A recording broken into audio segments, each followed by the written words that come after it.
Vamos dar início à palestra intitulada por O Mundo Empresarial Atual, como me encaixo, tendo como oradora Carla Dias. Espero que gostem. Obrigada. Olá! Bom dia, isto é que é um anfiteatro cheio. Pelo menos está cheio de vontade, não é? Não são muitos, mas certamente os que aqui estão com vontade de ouvir alguma coisa. E eu, acima de tudo, primeiro, agradeço ao Rodrigo, cadê o Rodrigo? Não sei dele, está ali. Pela atitude determinada com que me contactou e disse, não, eu acho que ele na cabeça ele pensou, ela vem, enfim, e cá estou. E obrigada pelo convite. É muito bom voltar a este mundo, o mundo académico, este mundo giro que vocês estão a viver. Imagina a maior parte de finalistas ou não? Só curiosidade. Quem é finalista? Não, ainda não. Ainda estão aqui alguns muito iludidos. Não, estou a brincar. Então, depois o Rodrigo disse-me assim: o que é que eu ponho no título da sua intervenção? E eu pensei assim: o que é que há de ser? Estava a viajar, não sei onde é que eu estava. E disse: então, Rodrigo, eu acho que isso é umas jornadas de. Então, que tal o mundo empresarial atual? Porque é uma coisa que nós às vezes, entre a faculdade e as empresas, desconhecemos um bocadinho aquilo que se vai passar lá. Estamos um bocado formatados a esta nossa bolha, não é? De estudante, e de repente chegamos lá e das duas uma, ou é brutal, ou é uma enorme desilusão. Mas acima de tudo ok, eu estou a estudar engenharia, vocês são todos estudantes de engenharia, não são? Yes. E o que é que eu, para além da engenharia, posso saber que me faz falta, ou de que maneira é que eu me posso preparar mais para aquilo que vem a seguir, que é o mundo empresarial. E depois brinquei com um vídeo que vos mandei a dizer que ia falar talvez da mecânica das organizações ou da termodinâmica das organizações, disciplina que eu, por sinal, adoro, mas a única coisa de que eu vos vou falar de termodinâmica é isto. Quando há muitos anos decidi que queria escrever um livro, já agora a termodinâmica é a minha área de estudo, eu queria escrever um livro chamado A Mecânica das Organizações. E um dia estava em Londres a falar com um speaker internacional e eu queria ser speaker e disse-lhe, olha, eu quero ser speaker e eu quero escrever um livro e esse livro vai se chamar A Mecânica das Organizações. Ele disse, não faças isso. Não faço porquê? Porque as organizações não são mecânica. São muito mais do que mecânica. Mecânica é uma coisa certa. As organizações não são certas. Há pessoas. E eu disse, então está bem. A termodinâmica das organizações, que é mais confuso, que é como estão, na verdade, as organizações hoje. Bem, por isso é a única parte em que eu falo de termodinâmica. Talvez um bocadinho mais à frente algum caos. O mundo empresarial atual e como é que encaixo, ou se é que encaixo. Vamos começar por dizer o quê? O mundo empresarial atual quer mais pessoas a pensar cliente, pode parecer tendencioso, porque eu trabalho muito na área da experiência cliente, mas vão ver que não é. Quer pessoas com mais atitude, quer pessoas com proatividade, quer pessoas com iniciativa, quer pessoas desempoeiradas, quer pessoas a falar muitas línguas, na verdade que é muita coisa, não é? E quer pessoas com vontade de servir. Estranho, não é? Isto dito em português fica estranho, mas em inglês é isto que se ouve, willing to serve. Isto é o que as organizações precisam e querem e procuram. Agora digam-me lá, nós não somos muitos, mas preciso saber uma coisa, posso contar com a vossa ajuda, sim ou não? Não, isto não é uma aula, sim ou não? Ok. Então, primeira pergunta: podemos obrigar alguém a beber água? Sim ou não? Não podemos. São todos jovens, ninguém tem filhos aqui. Lembram-se quando eram pequeninos e não queriam beber o remédio e bebiam na mesma? Os pais davam. Alguém tem animais de estimação? Cães ou gatos? Sim? Quem é que já deu um comprimido a um cão sem fiambre, sem uma salsicha? Nós podemos obrigar, vocês são estudantes de engenharia e dizem que não. Se fossem estudantes de enfermaria, eu perguntava: podemos obrigar alguém a beber água? E vocês diziam: claro. Claro que podemos obrigar uma pessoa a beber água. Temos que aprender, temos que enfiar água lá para dentro. Mas sim, nós podemos obrigar. Porquê é que nós dizemos que não? E isto é a diferença. Nós dizemos que não podemos obrigar ninguém a beber água porque nós conseguimos obrigar a beber, mas não conseguimos obrigar a beber com gosto. E nós dizemos não. Mas nós conseguimos. O que é que isto tem a ver com o mundo organizacional? O que é que isto tem a ver com as empresas? O que é que isto tem a ver com tudo? Tem tudo a ver. Porquê? Primeiro, acredito que o verdadeiro potencial de cada pessoa acontece não é quando nós dizemos à pessoa faz assim ou vai para ali, é quando cada um descobre como é que quer fazer. E diz, é isto que eu quero, é para ali que eu vou, é assim que eu vou ser. E todo o meu trabalho tem uma assinatura, e essa assinatura é uma frase que diz a escolha é tua, a escolha é sua, a escolha é vossa. O primeiro livro que eu escrevi chama-se Top Service, a escolha é sua, quer dizer, é tua, é sua. E aquilo que eu vos convido a fazer durante os próximos 45 minutos é, eu vim partilhar, eu não vos venho ensinar rigorosamente nada. Eu venho partilhar conhecimento, venho partilhar algumas histórias, tendências, e vai caber a cada um de vocês no fim decidir e escolher se isto faz sentido ou não. Porquê? Porque não faltam livros sobre a atitude certa, a forma certa de estar nas empresas, a empatia, a feeling economy, está cheio de livros. Mas não é com os livros que vamos lá, não é por decreto. Nós vamos lá quando nós, cada um diz, é isto que eu quero, é nisto que eu acredito. Portanto, o convite que eu vos faço é, eu vou-vos servir uma data de coisas, a escolha no final será vossa. Não confundam a paixão que eu tenho pelo tema com o fundamentalismo a alguém que veio aqui dar aulas, está bem? Não, está bem? Estou? Estou? Então, deixa-me começar por aqui. As empresas precisam de clientes. E o que é que a engenharia tem a ver com experiência cliente? Tudo. Tudo tem tudo a ver com experiência cliente. Porque as empresas sem clientes não sobrevivem. E em 2017, os estudos diziam que em 2020, os consumidores, nós, íamos ser mais sensíveis à experiência enquanto clientes do que a produto, preço e marca. Vejam bem a grandiosidade deste indicador. O que é que isto quer dizer? Espera aí, mas eu vou estar numa linha de montagem, se calhar, eu vou estar numa... Tem tudo a ver, acreditem, mais à frente iremos ver. Mas vamos só para já alguns indicadores. Então, em 2017 dizia-se isto e parecia muito longe. Chegou 2020 e com 2020 chegou uma pandemia. E com a pandemia toda a indústria ficou, espera lá, mas agora será que isto continua assim? Será que mudou? Vou buscar uma frase do antigo jogador de beisebol americano que ficou conhecido por dizer frases que não faziam muito sentido. E uma delas é esta: o futuro já não é o que era. E depois de 2020, o mundo empresarial teve uma certeza: é que o futuro já não ia ser o que era. O futuro tinha que ter alguma nuance diferente.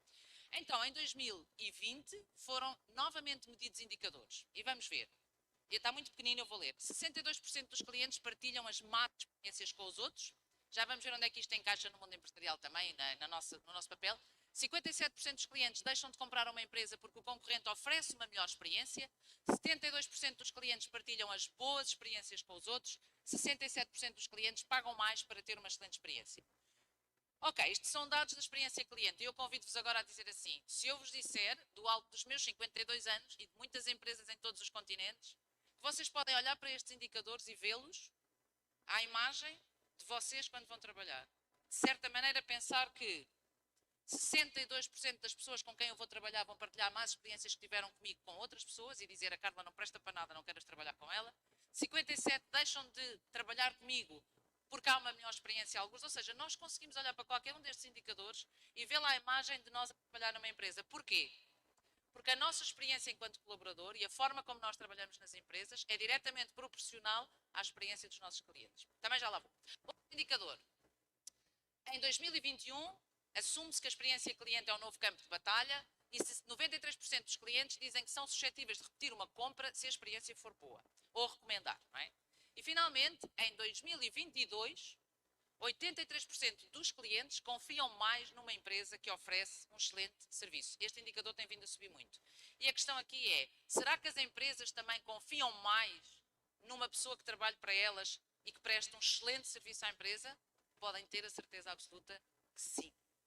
E é mais perdoável um erro a quem tem a atitude correta e as power skills, eu não lhe chamei soft skills, também já lá vou, do que é perdoável um erro a alguém que não tem a dita empatia, que não... Portanto, este fiável não é só para clientes.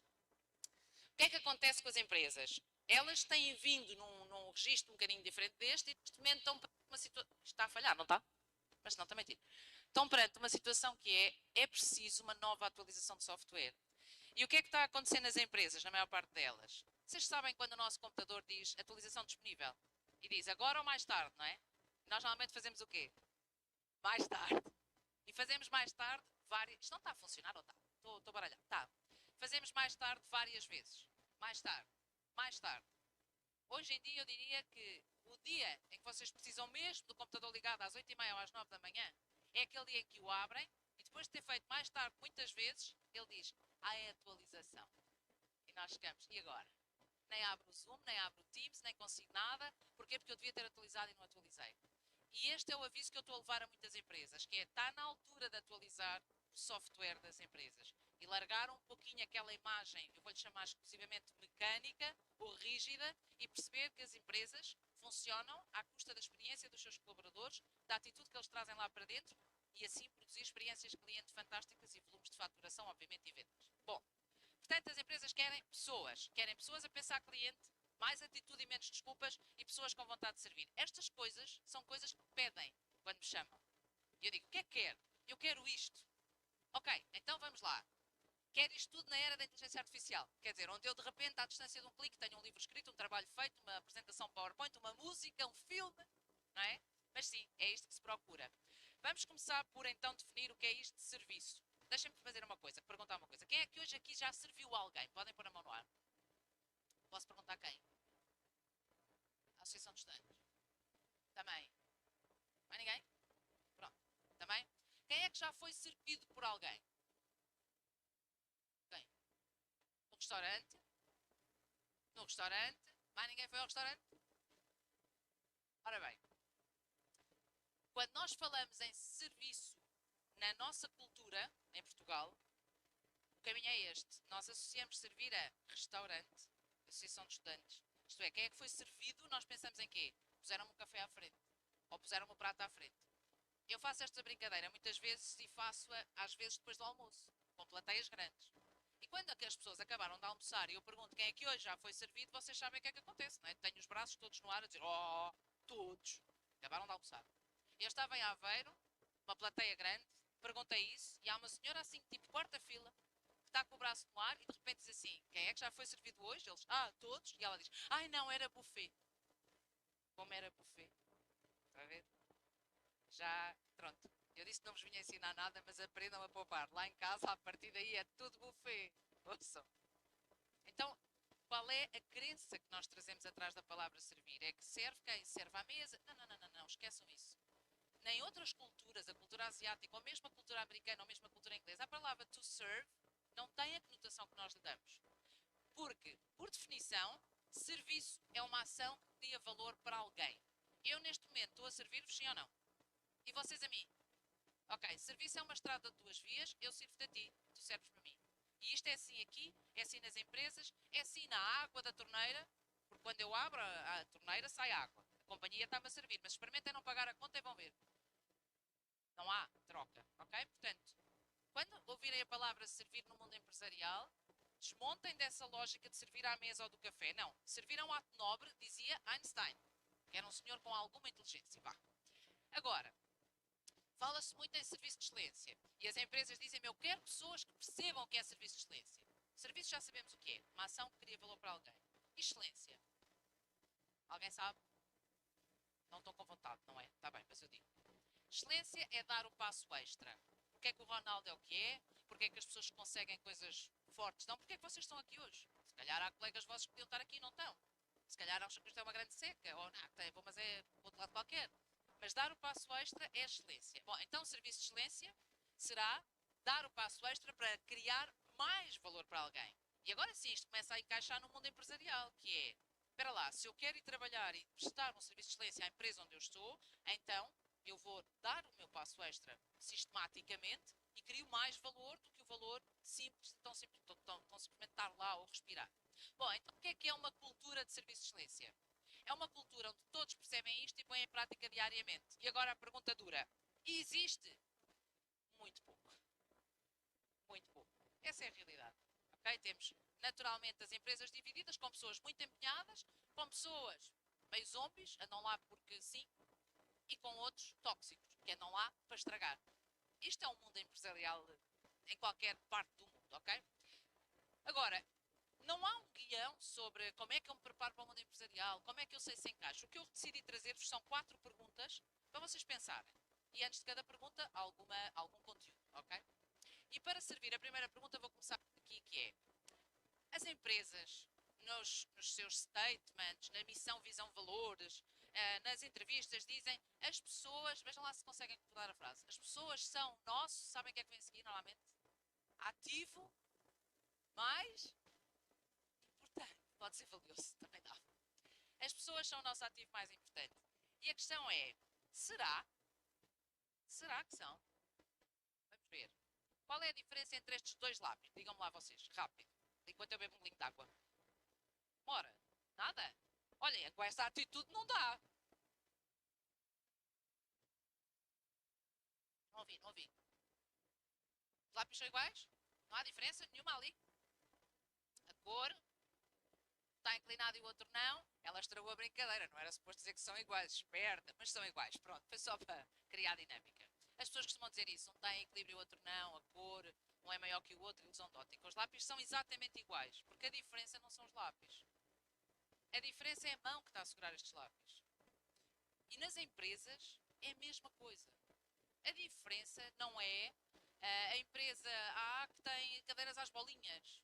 A diferença vai ser a pessoa que senta naquela cadeira. A diferença das empresas é quem lá trabalha. Porque é quem lá trabalha que desde desenvolver novos produtos, inventar novas coisas, resolver... É quem lá está que faz a diferença. A menos que estejamos a falar daquela empresa que tem, e mesmo assim não é para a vida toda, tem uma patente, é só dela, portanto podemos tratar tudo mal e ao pontapé que corre bem. Enquanto dura. Vai rapidamente aparecer alguém com uma patente melhor para destornar, ok? Agora, porque é que eu digo as pessoas não são o seu ativo mais importante? Porque as pessoas certas é que são o ativo mais importante das empresas. O que é que serve a uma empresa ter uma bateria de gente a trabalhar se não forem as pessoas certas a trabalhar? E agora é assim, o que é que são as pessoas certas? Não sei se devo dizer isto, mas vou dizer. As pessoas certas são as pessoas que, adoram aquilo que estão a fazer. Ok, opção A, fantástico. E se eu não gostar? Então, se eu não gostar, a pessoa certa é que, independentemente de gostar ou não, faz bem feito. Porque não é fazer mal feito que vai encontrar outras oportunidades, garantidamente. Portanto, a pessoa certa é a pessoa que está ali empenhada em, se não sabe, pergunta, se teve uma ideia, sugestiona. Isto dito assim é uma teoria espetacular, mas na verdade não é fácil. Já lá iremos. O serviço de excelência implica autonomia. E o que é que acontece muitas vezes no mundo empresarial? Nós queremos serviço de excelência, mas não podes decidir. E eu fico, mas então como é que eu faço? Não é? E isto é uma realidade. E a autonomia implica decisões, e as decisões são complicadas de tirar. E há uma empresa, Southwest Airlines, que é conhecida por uma cultura empresarial muito forte, por muito boa experiência cliente, e eles têm um princípio. E o princípio deles é do the right thing. Quando não souberes o que fazer, faz a coisa certa. Eu vinha a caminho há um mês, nem isso, na queima de Coimbra, eu estudei em Coimbra, e fui ao meu jantar de 30 anos de curso. E vinha a caminho a pensar que giro, estive há pouco tempo no jantar de 30 anos, agora vou outra vez para a faculdade, que é uma coisa gira, e vinha a pensar no meu tempo académico.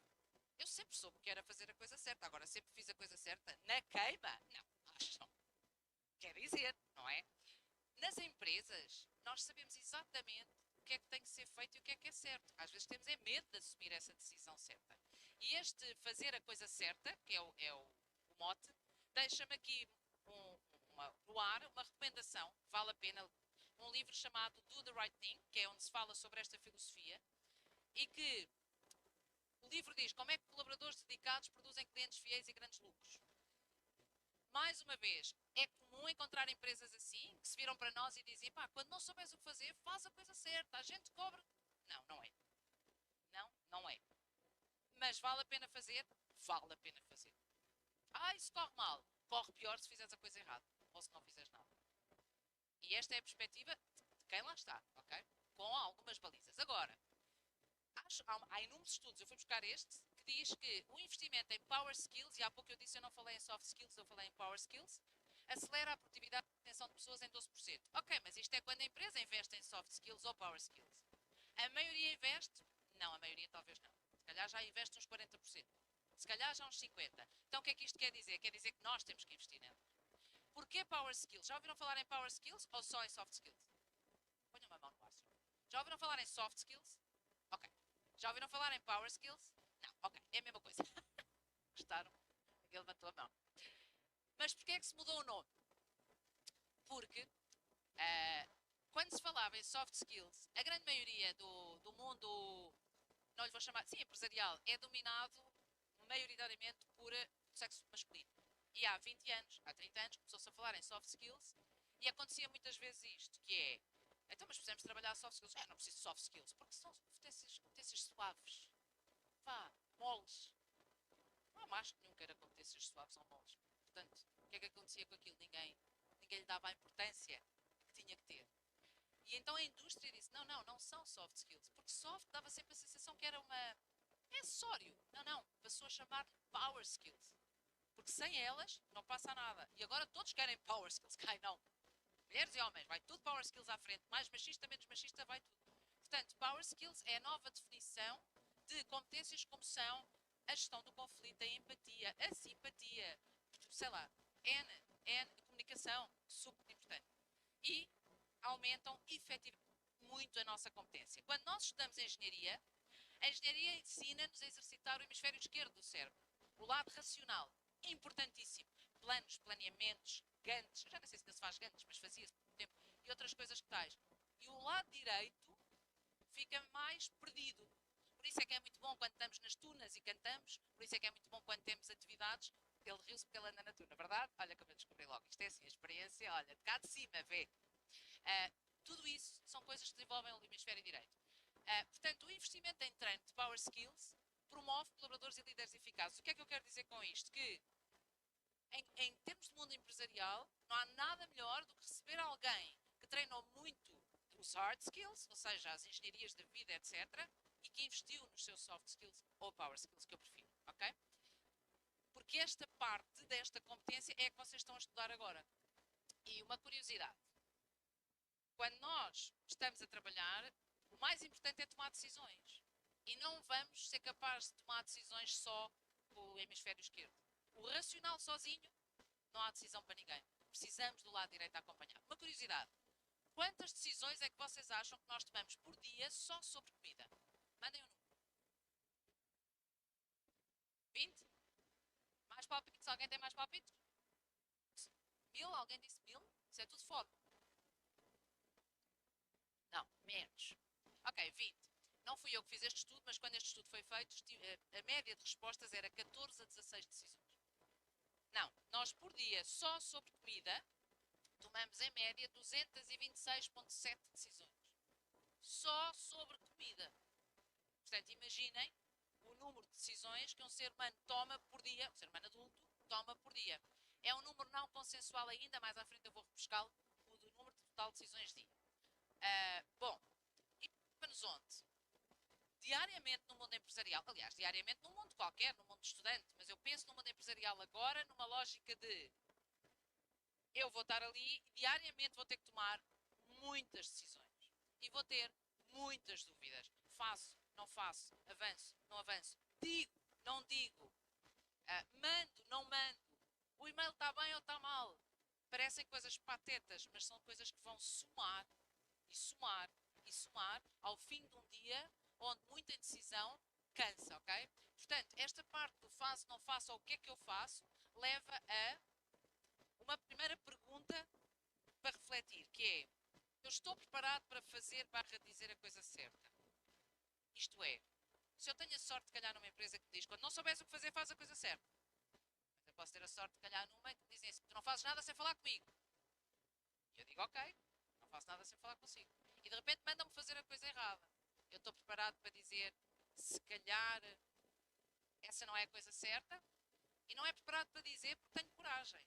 É preparado para dizer porque sei como é que posso dizer isso sem parecer arrogante, mal-criado, aquelas coisas todas que vos acusam e que eu não vos acusam, desculpem-me o vos acusam, mas há aí uma onda muito grande que as novas gerações, tal. Esqueçam, eu sou exatamente da opinião contrária, até porque tenho filhos da vossa idade, e acho que não, acho que vocês são uma geração fantástica, mas isso existe. Estou preparado ou não? E se não estou, o que é que eu devo fazer? Eu devo investir nas minhas power skills, em como comunicar, em como eu consigo ser assertivo sem ser agressivo, em como, mesmo assim pode correr mal. Pode, claro que pode.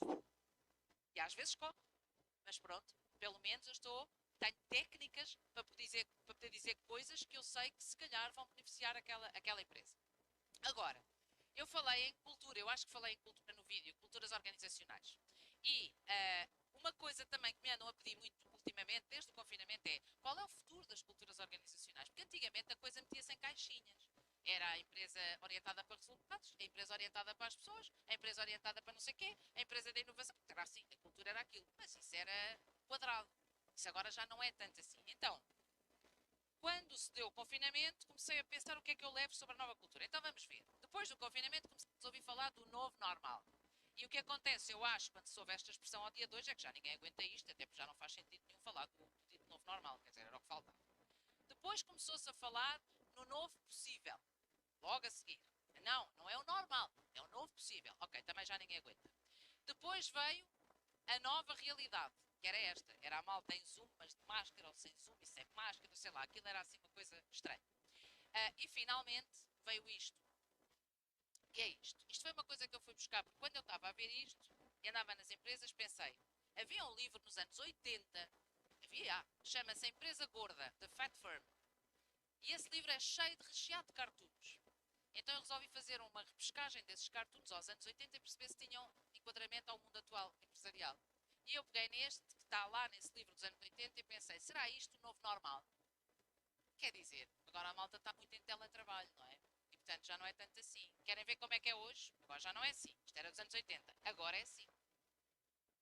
É a mesma coisa. Online. E o que é aquilo? Aquilo é o fenómeno típico de uma cultura meia mole, onde há um desgraçado que até está com vontade de fazer qualquer coisa de jeito e é o único. Porque o resto está-se tudo a marimbar. Acontece? Acontece. Mas é chato ligar a câmera? Sim, às vezes é. Mas faz a diferença? Faz muita diferença. Faz mesmo muita diferença. Bom, qual é então o futuro da cultura organizacional e em que mundo é que estamos? Já ouviram falar no mundo VUCA ou ainda não? Alguém ouviu? Não. Também esqueçam que ele já passou, mas eu vou explicar. O mundo VUCA foi um mundo definido pelo exército norte-americano nos anos da Guerra Fria e o exército disse, espera aí, nós estamos num mundo estranho. É um mundo volátil, incerto, complexo e ambíguo.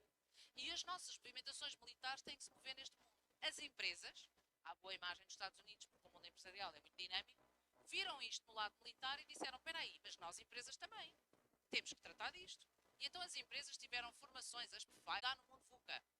Deu-se o confinamento e o que aconteceu ao mundo VUCA? Passado. É substituído por um mundo BUNNY, que é este. A partir dos anos 20, o mundo BUNNY devido às alterações climáticas, às mudanças sistémicas, portanto, o mundo onde vocês vão trabalhar, onde nós estamos, é um mundo BUNNY, que significa o quê? Significa Brittle, Anxious, Nonlinear, Incomprehensible, ou seja, frágil, ansioso, não linear e incompreensível. Então espera, é neste mundo que eu vou trabalhar? É. E o que é que isso quer dizer? Bom, quer dizer que a fragilidade requer capacidade e resiliência. Quem é que já está cansado de ouvir falar de resiliência? Todos. Mas é necessária? É. O que é que isso quer dizer? Bem, vocês são de engenharia. Normalmente tenho que explicar às pessoas de onde é que vem a palavra resiliência. Presumo que vocês saibam. Não? Calhando é melhor explicar outra vez. Não ouvi? Resistente, sim, a capacidade de um material a machucar e voltar de uma forma, o material esticar até não poder mais e voltar à sua forma original, não é? Assim, de uma forma simplista. E essa é absolutamente necessária no mundo que vão encontrar. A ansiedade, e agora notem, requer empatia e mindfulness. A não linearidade, contexto e adaptabilidade, já lá vou, e a incompatibilidade, transparência e intuição. Se há 10 anos eu chegasse a um CEO de uma empresa, ou quem fosse, e dissesse a sua empresa precisa de mais empatia e mindfulness, o senhor ia olhar para mim e dizer, a senhora sabe que são negócios ou não? Empatia e mindfulness. Desculpe lá, eu quero resultados. Hoje não. Hoje temos cá as power skills como eu preciso disto, nós precisamos disto. E esta parte da não linearidade, eu acho que é aquela onde temos que lutar mais, principalmente quando estudamos engenharia. Nós a estudar engenharia habituamos que isto mais isto dá isto. E a mecânica, este parafuso é desta porca ou não é, quer dizer, ou encaixa ou não encaixa. E esta não linearidade não é assim. Precisa de contexto e de adaptabilidade. Porquê? Porque há várias verdades para a mesma coisa. Mas há mesmo. E de repente eu estou a dizer, não, isto é assim. E vem alguém e diz, não acho. Eu acho que é mais assim. E eu digo, não, não, é assim. E vem alguém e diz, eu ainda acho que é mais assado. E aquilo tudo está certo. Dependendo do contexto. Dependendo... E isto é um dos maiores desafios que nós encontramos nas culturas atuais. Portanto, quando falamos em cultura organizacional, como eu vos dizia, podemos adotar uma lógica antiga, que é uma lógica deste género, mas também já ninguém aguenta teorizar. Então eu peguei nos tais cartoons que vos falei e trouxe alguns de coisas que eu ainda encontro e que poderão vir a ser uma realidade do vosso dia. Uma delas que eu encontro é esta. Este cartoon é muito expressivo. Percebem a lógica, não percebem? Dispensa comentários. Ou não? Um organigrama, não é? Outra é esta. E esta eu diria que é talvez das mais difíceis. Que eu chego à empresa, tenho uma bola, dizem-me, podes passar, eu pergunto, para estar onde? Não interessa, passa. E nós ficamos assim, andamos ali de bola. E aqui, a escolha é nossa, mais uma vez. Mas vale a pena insistir para perguntar onde é o cesto. Mas vale mesmo. mas nunca me vão dizer, epá, está bem, pronto, se calhar aí não dizem. Mas isto é uma realidade? É. E não estou a ser pessimista, porque é uma realidade que todos passamos e sobrevivemos. E não é intitulada, atenção. Esta é uma outra realidade que aparece muito nas empresas, que os objetivos são ambiciosos, então a gente vai descendo, vai descendo, vai descendo, vai descendo, estão a ver? É tipo, olha, vou ter 15. Epá, é muita matéria. Não, se calhar vou ter 12. Epá, a matéria é mesmo muita. Bem, se tiver 9,5 já fico contente. Depois, a outra realidade é esta, que é um malabarista, estás a ir bem, eu sei que aguentas mais esta, és a pessoa certa para esta, tu consegues, estamos a contar contigo e bolas, pá, há pessoas que não aguentam, não é? Isto também acontece. Mas nós somos responsáveis também por aceitar aquelas bolas todas. E não dizer, espera aí, vai-me cair isto tudo das mãos. Vamos aceitando, vamos aceitando, vamos aceitando e de repente aquilo estatela-se tudo e nós, então, não avisaste? Sim, acontece. Esta também acontece. É a dificuldade em delegar, mas que depois normalmente sobra, muitas vezes sobra para quem está à volta. Aqui também é interessante que é alguém mais tímido que pensa e diz baixinho. Eu acho que estamos com problemas, vamos dizer baixinho. E pronto. E de repente dão-se aqui e a pessoa pensa, se calhar devia ter falado mais alto. Ou devia ter dito alguma coisa antes, não é? Porque isto acontece, que é as tais power skills de eu saber comunicar, saber dizer as coisas importantes, fazer-me ouvir, vencer às vezes timidez quando ela existe. Todos temos alguma, mas uns mais do que outros. Aqui, este é dos que eu mais gosto, que é um retiro para a criação do espírito de equipa, como vê, e todos pensam, nós não precisamos de 10 pessoas para fazer isto. Pronto, e depois o tipo manda-se. Isto também acontece. Que é, todos pensam, não é preciso tanta gente. E tudo isto tem a ver com o quê? Com escolhas individuais, mais uma vez. E cá voltamos ao nosso. Em termos organizacionais, uma outra coisa de que se fala muito é de estruturas. E elas existem para todos os feitios, para todos os gostos. Mas isso também está a mudar. Antigamente, cada vez que se chegava a uma empresa, a minha preocupação era, às vezes ainda o faço hoje, mas cada vez menos. A minha preocupação era, posso ver um organigrama? Porquê? Que era para eu perceber.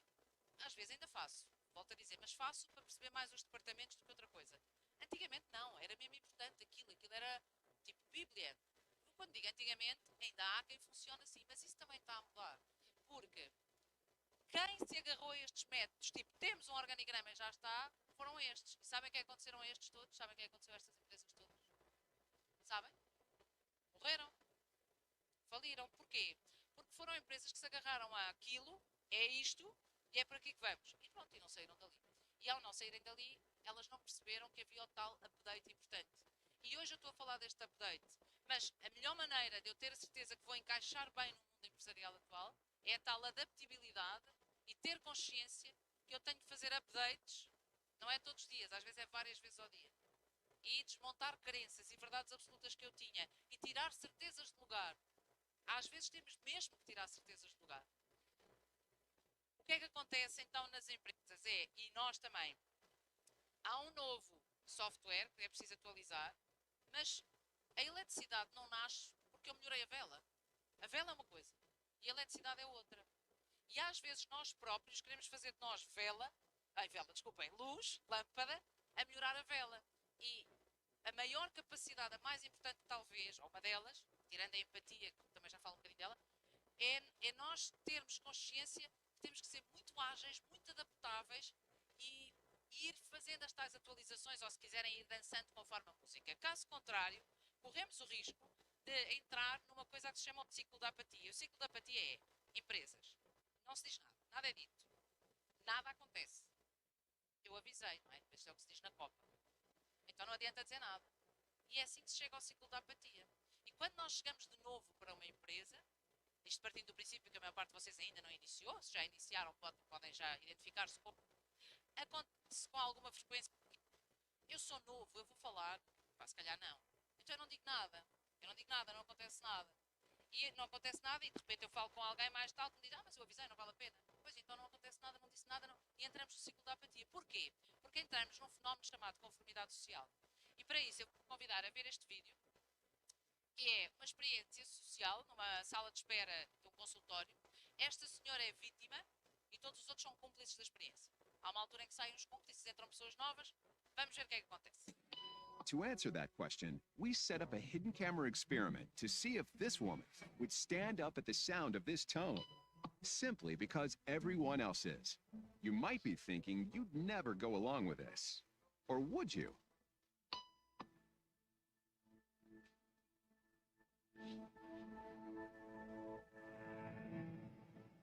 After just 3 beeps, and without knowing why she's doing it, this woman is now conforming perfectly to the group. But what happens if we take the group away? Elaine, please.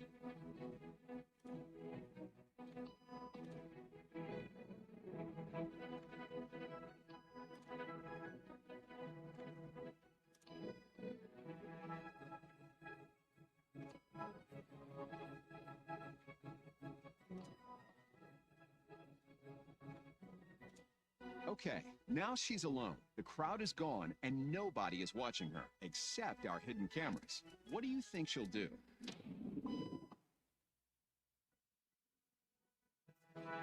She's now conforming to the rules of the group without them even being there. Now, watch what happens when we introduce another outsider who doesn't know the rules. Have a seat, and they'll be out in just a couple minutes. Thanks so much.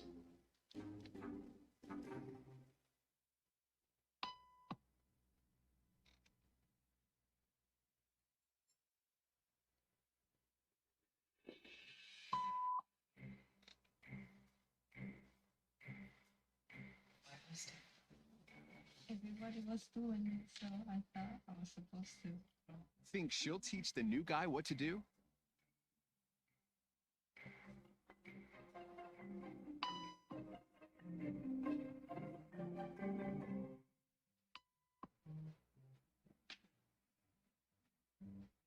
We kept the cameras rolling as more unsuspecting patients arrived.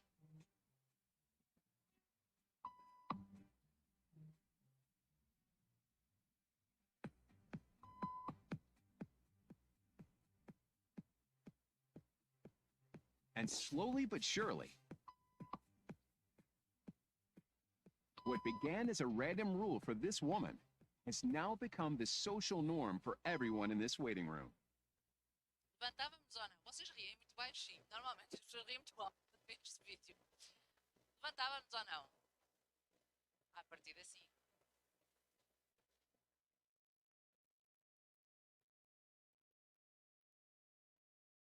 Olha, se te levantasses enquanto as pessoas vissem, também te ias levantar quando elas fossem embora.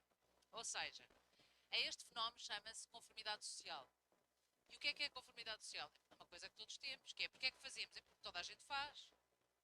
Porque é que não? Porque ninguém faz, ou faz parte. Quando nós estamos inseridos num grupo e uma coisa destas acontece, o grande segredo é, antes, porque a mesma experiência muda de figura quando a pessoa vítima decide insistentemente perguntar porque é que se estão a levantar e não há resposta, que é raríssimo. Raríssimo. Isto é feito de toda a maneira, no mundo inteiro, esta experiência, ok? Agora, onde é que isto nos leva? Isto leva-nos a questionarmos não só o que está a ser feito, com as competências de comunicação corretas, para não parecermos aquele, mas porquê, mas porquê, mas porquê? Agora, eu achei giro, não sei o teu nome, Tomás? Tomás estava a dizer, eu levantava-me enquanto os outros estivessem, quando eles fossem embora, levanta tu, não é? À partida eu percebo. Agora, o que é que está por trás deste comentário? Enquanto os outros estivessem, eu levantava-me, porque lá no fundo, conformidade social é, eu estou inserido no grupo.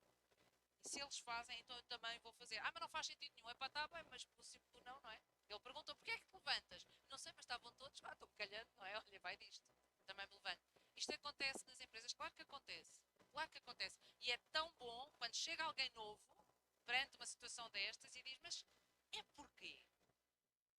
Então, sem perceber. Não, mas é para quê exatamente? Não percebo. E há uma grande vantagem em ser novo, que é, os mais antigos, se questionarem muito, são os chatos. Lá vem isto, outra vez perguntar porque é que a gente se levanta, ainda não percebeu que a gente tem que se levantar cada vez que está pinta. Mas uma pessoa nova que chega e diz, é que eu sou novo, eu ainda não percebi. Faz-se parvo, desculpem lá às vezes, é só para eu perceber mesmo. Eu levanto. Olha, até sei, está a ver? Mas expliquem-me só. E às vezes é assim que se detectam uma série de conformidades sociais com muito pouco valor acrescentado nas empresas. Agora, sobre conformidade social e sobre atitude, rapidamente, uma matriz que eu uso há muitos anos. Vamos olhar para esta matriz para já como se ela fosse um negócio e depois passamos para a pessoa, tá? Do lado esquerdo, nós temos o produto Vamos pensar num restaurante. O produto do restaurante, a comida, as mesas e as cadeiras. E aqui em baixo nós temos comportamento e a atitude das pessoas que nos servem no restaurante. Ok? Aqui do lado esquerdo nós temos, neste quadrante, mau produto e mau serviço. Como é que acham que está um restaurante com mau produto e mau serviço? Eu não ouço. Devo estar a ficar surda mesmo. Vazio e quê? Tem dinheirinho? Está a morrer. Não está morto, mas quem diz um restaurante diz outro negócio. Portanto, mau produto e mau serviço, o negócio não vai lá. Agora, tem um grande produto, come-se muito bem, espetacular, mas tratam-nos abaixo de cão. Está em perigo. Porque eu vou e digo, epá, come-se bem, mas são uns antipáticos que ninguém aguenta. E depois começa à espera que haja outro para eu mudar. Aqui em baixo estamos a falar de um restaurante com, não se come nada do outro mundo, mas são impecáveis, 5 estrelas, super simpáticos, têm potencial de crescimento e ali em cima é aquilo que define como o indivíduo, a equipa ou o restaurante top service, que é excelente produto, excelente hardware e excelente atitude. E agora vamos olhar para ali e pensar em nós pessoas. Do lado esquerdo está o nosso currículo e a experiência profissional. E cá em baixo está o nosso comportamento quando vamos trabalhar. E agora vamos pensar, chega-me alguém à minha empresa, sem experiência, sem currículo e sem atitude. Sabem onde é que eu quero essa pessoa? Aonde? Não ouvi. Não quero, mas alguém disse noutra empresa? É, qual? Exatamente. A melhor empresa para essa pessoa estar é na minha concorrência. Até leva uma carta de recomendação. Não tem experiência, não tem atitude, não tem comportamento, não quero. Agora, estas pessoas eu quero? Claro que eu quero. Claro que eu quero. Eu não estou à espera que uma pessoa que acabou um curso venha cheia de experiência e cheia de currículo. Eu quero que ela traga atitude. Eu quero que ela traga um comportamento de eu quero aprender, eu quero fazer, um comportamento de tal excelência, um tal passo extra. Isso é igual a quê? Trabalhar 20 horas? Não. Não tem nada a ver. Passo extra é o passo extra quando se está a trabalhar. É dar aquilo que temos que dar com vontade. Ali em cima é uma coisa que encontramos às vezes nas empresas, porque é malta com muito currículo, muita experiência, com uma atitude que não presta para nada, é mau. É mau porque não vão ensinar os outros, vão passar um mau... olha, a conformidade social trazida por estes é péssima, portanto, esta é a realidade em que estamos. Ou seja, a segunda pergunta é, cultura qual a minha? Isto é, eu falei aqui um bocadinho das culturas das empresas, há umas que são mais agressivas, há outras que são mais easygoing, mais porreiras, umas até têm matraquilhos e sacos de boxe e salas de Xbox, tem isso tudo. Ainda há tempos tenho uma espetacular, entrei lá, fiquei, uau, parecia um jardim infantil de adultos. Tem tudo a que se tem direito. Pequeno almoço todos os dias, tudo. E no entanto, fizeram um inquérito de cultura e clima e as pessoas dizem, ai, não estou motivado e não gosto. E eu olhei para aquilo e eu disse à pessoa que dirige essa empresa, eu disse, sabe qual é a sensação que eu tenho da sua empresa? É aquela sensação dos miúdos que têm tudo em casa, Xbox, Playstation, matraquilhos, basquete, futebol, mas não têm amor dos papás. Então já nem os brinquedos servem. Portanto, esta cultura qual a minha é, independentemente da empresa onde eu encaixe, qual é a minha cultura pessoal quando eu for para uma empresa. Eu sou uma pessoa que é orientada por resultados, eu cumpro os meus deadlines, eu sou uma pessoa relacionável, empática. Como é que eu sou? E isso vai definir muito também eu depois perceber onde é que eu me encaixo melhor. Bem, sobre o mundo empresarial atual. A IATA é a associação que reúne as companhias aéreas comerciais do mundo inteiro e em 2020, mais uma vez com o confinamento e com aquilo tudo e a pandemia, a IATA disse assim às companhias aéreas, parem de planear. Não, agora imaginem dizer a uma companhia aérea, parem de planear. Isto variou tudo. Mas eles não disseram parem de planear e não façam mais nada. Eles disseram parem de planear porque já não se pode fazer planos e projeções lineares. Basicamente, o que é que a IATA diz? A IATA diz, atenção, era uma recomendação, agora já não é uma recomendação, agora já estão a funcionar todas assim. A IATA diz que antigamente o que é que acontecia? Temos o presente, temos um caminho e temos um futuro. Como é que isto era feito? O futuro era baseado em assunções. Portanto, vai acontecer isto, vai acontecer aquilo, vai acontecer aquilo. As projeções eram lineares. Se eu fizer isto, eu vou parar ali. E a incerteza era implícita. Quer dizer, não se falava de incerteza. Era, se eu fizer isto, depois faço isto e a seguir estou ali. E as empresas eram assim. Se eu for para aqui, estou aqui 2, 3 anos, se tiver bons resultados sou promovida chefe de vendas, de chefe de vendas sou promovida diretor comercial, coisa vai. Mas isso era de antes. Porque agora, o que eles sugeriram na altura e que hoje está a ser implementado é isto, que é, temos realidades correntes, a A, B, C, temos vários caminhos e temos vários futuros possíveis. E aqui em baixo são múltiplos caminhos que desafiam as assunções, são múltiplos movimentos possíveis e a incerteza é explícita. Há incerteza de facto. Portanto, como é que eu encaixo no mundo empresarial atual? Abdicando um bocadinho de, ok, se eu depois vai acontecer isto, e depois vai acontecer isto, e depois vai acontecer aquilo. Voltamos à agilidade, que eu já vou falar dela. Porquê? Porque, ok, se eu fizer isto, se for assim, se calhar é assim, e preparem-se para a quinta opção, que não está aqui, mas que ela sempre aparece. Portanto, foi isto que eles sugeriram que fosse feito. Agora, o que é que muitas vezes acontece entre um e outro? Qual é a dificuldade? Vejam mais este vídeo.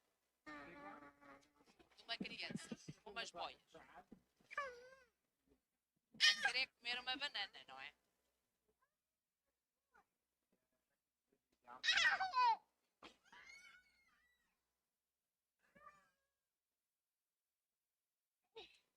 Ai, coitadinho, não vai, não come. E ainda vou tentar mais uma estratégia.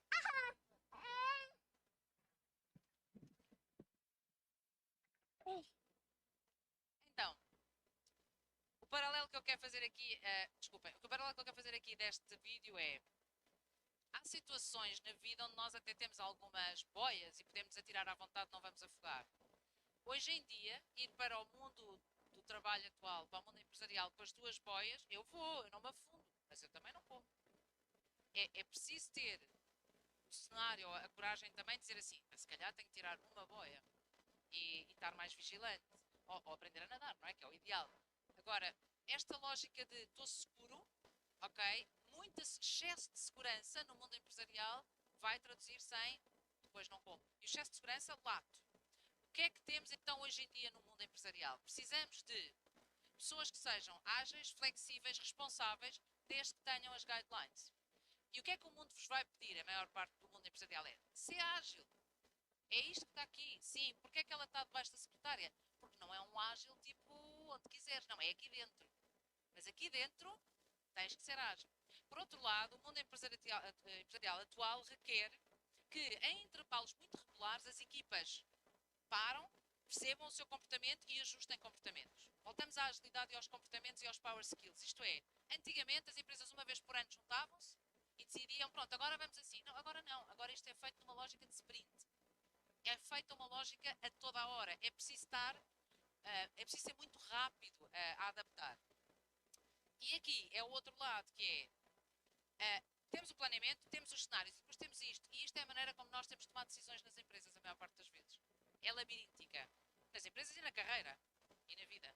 Ok? Porquê? Porque a incerteza é imensa, os cenários são mais que muitos e temos que andar à procura aqueles caminhos bonitos que a gente viu ali de gata, não é normalmente tanto assim. Portanto, é isto que se quer.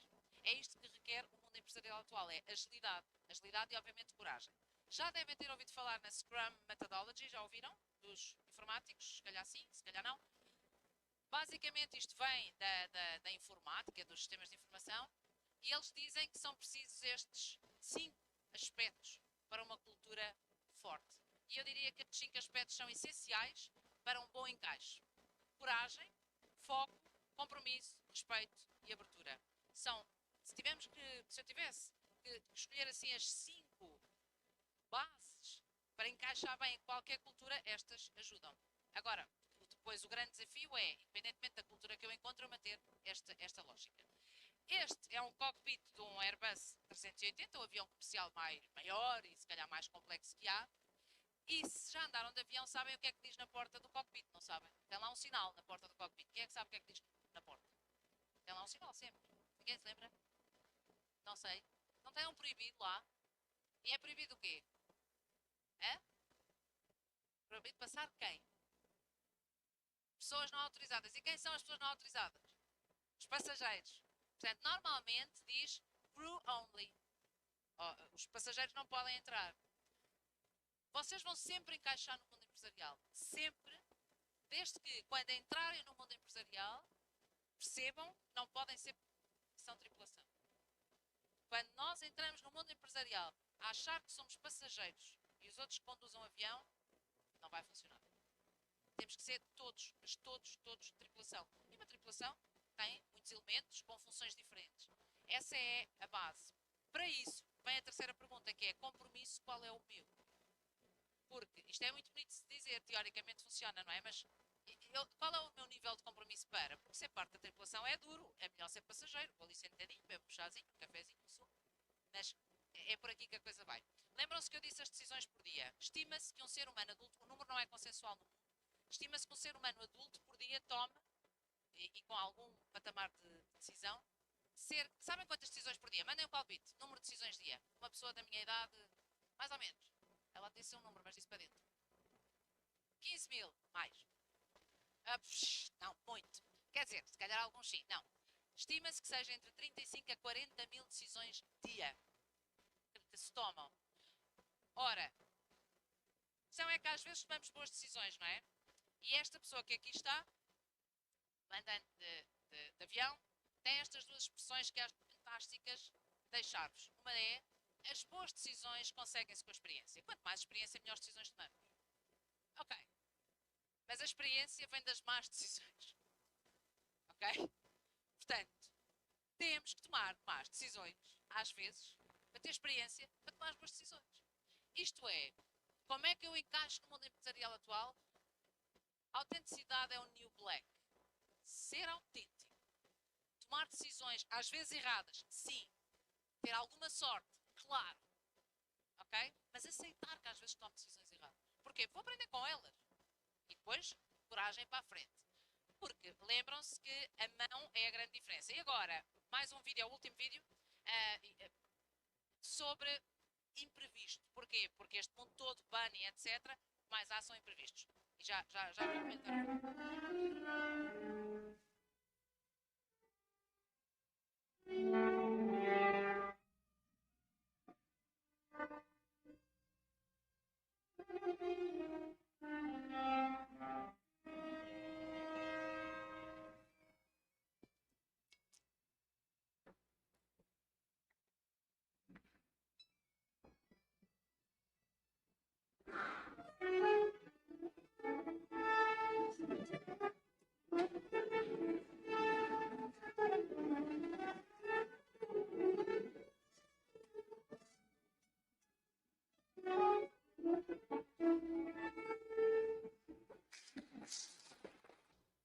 Pergunta, é preciso coragem para fazer isto, sim ou não?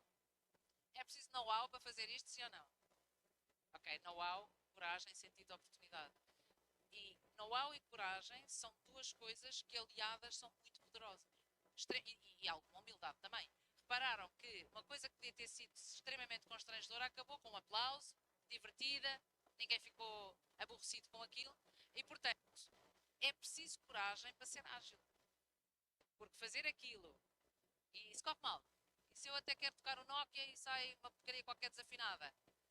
Protegidos pelo know-how e pelo lado, vamos chamar racional do know-how, protegidos é mais fácil sermos corajosos. Quando acabamos de facto consolidado. E depois lá está, investir nas nossas powers. Coragem é, sou suficientemente corajoso para ser ágil. E basicamente, eu gosto de brincar com siglas e eu produzi um explosivo, que é um C4, não é? E com 4 Cs, esses 4 Cs que eu vos trago são, como é que eu encaixo ou se não encaixo?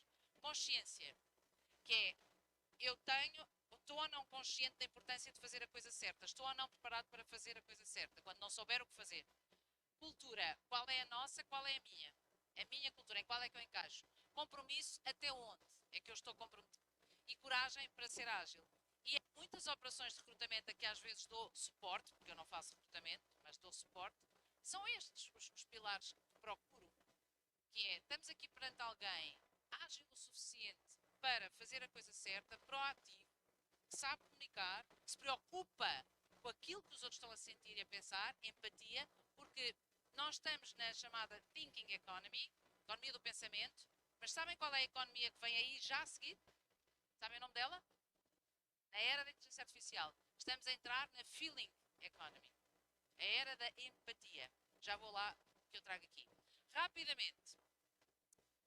Foi feita uma sondagem há muito tempo sobre liderança e pessoas capazes de seguir um determinado líder. Cultura transacional, o chefe e os seus colaboradores.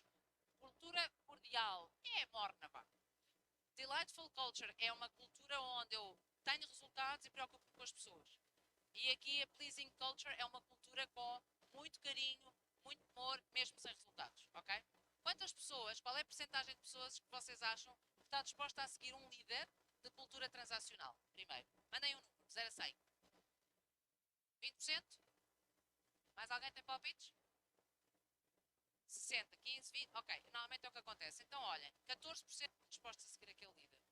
Se neste anfiteatro eu tivesse empresários, iam-me dizer 70, 80, 60, ok? Quantas é que acham que estão dispostas a seguir um líder aqui deste lado? Pleasing culture. Mesmo que é carinho, é dedicação, mesmo sem resultado. Mandem uma porcentagem. Chutem, não é para acertarem, é para vos envolver. 30%. 40%. Desenganem-se. 12%. Sabem porquê? Porque mal por mal, aqui há resultados, eu sempre ganho algum. Ali há muito amor, não passa nada. E isto é muito importante. Porquê? Então vamos ver quantas é que estão dispostas a seguir um líder aqui. Quantas? Não percebi. Sobra? Não, porque são...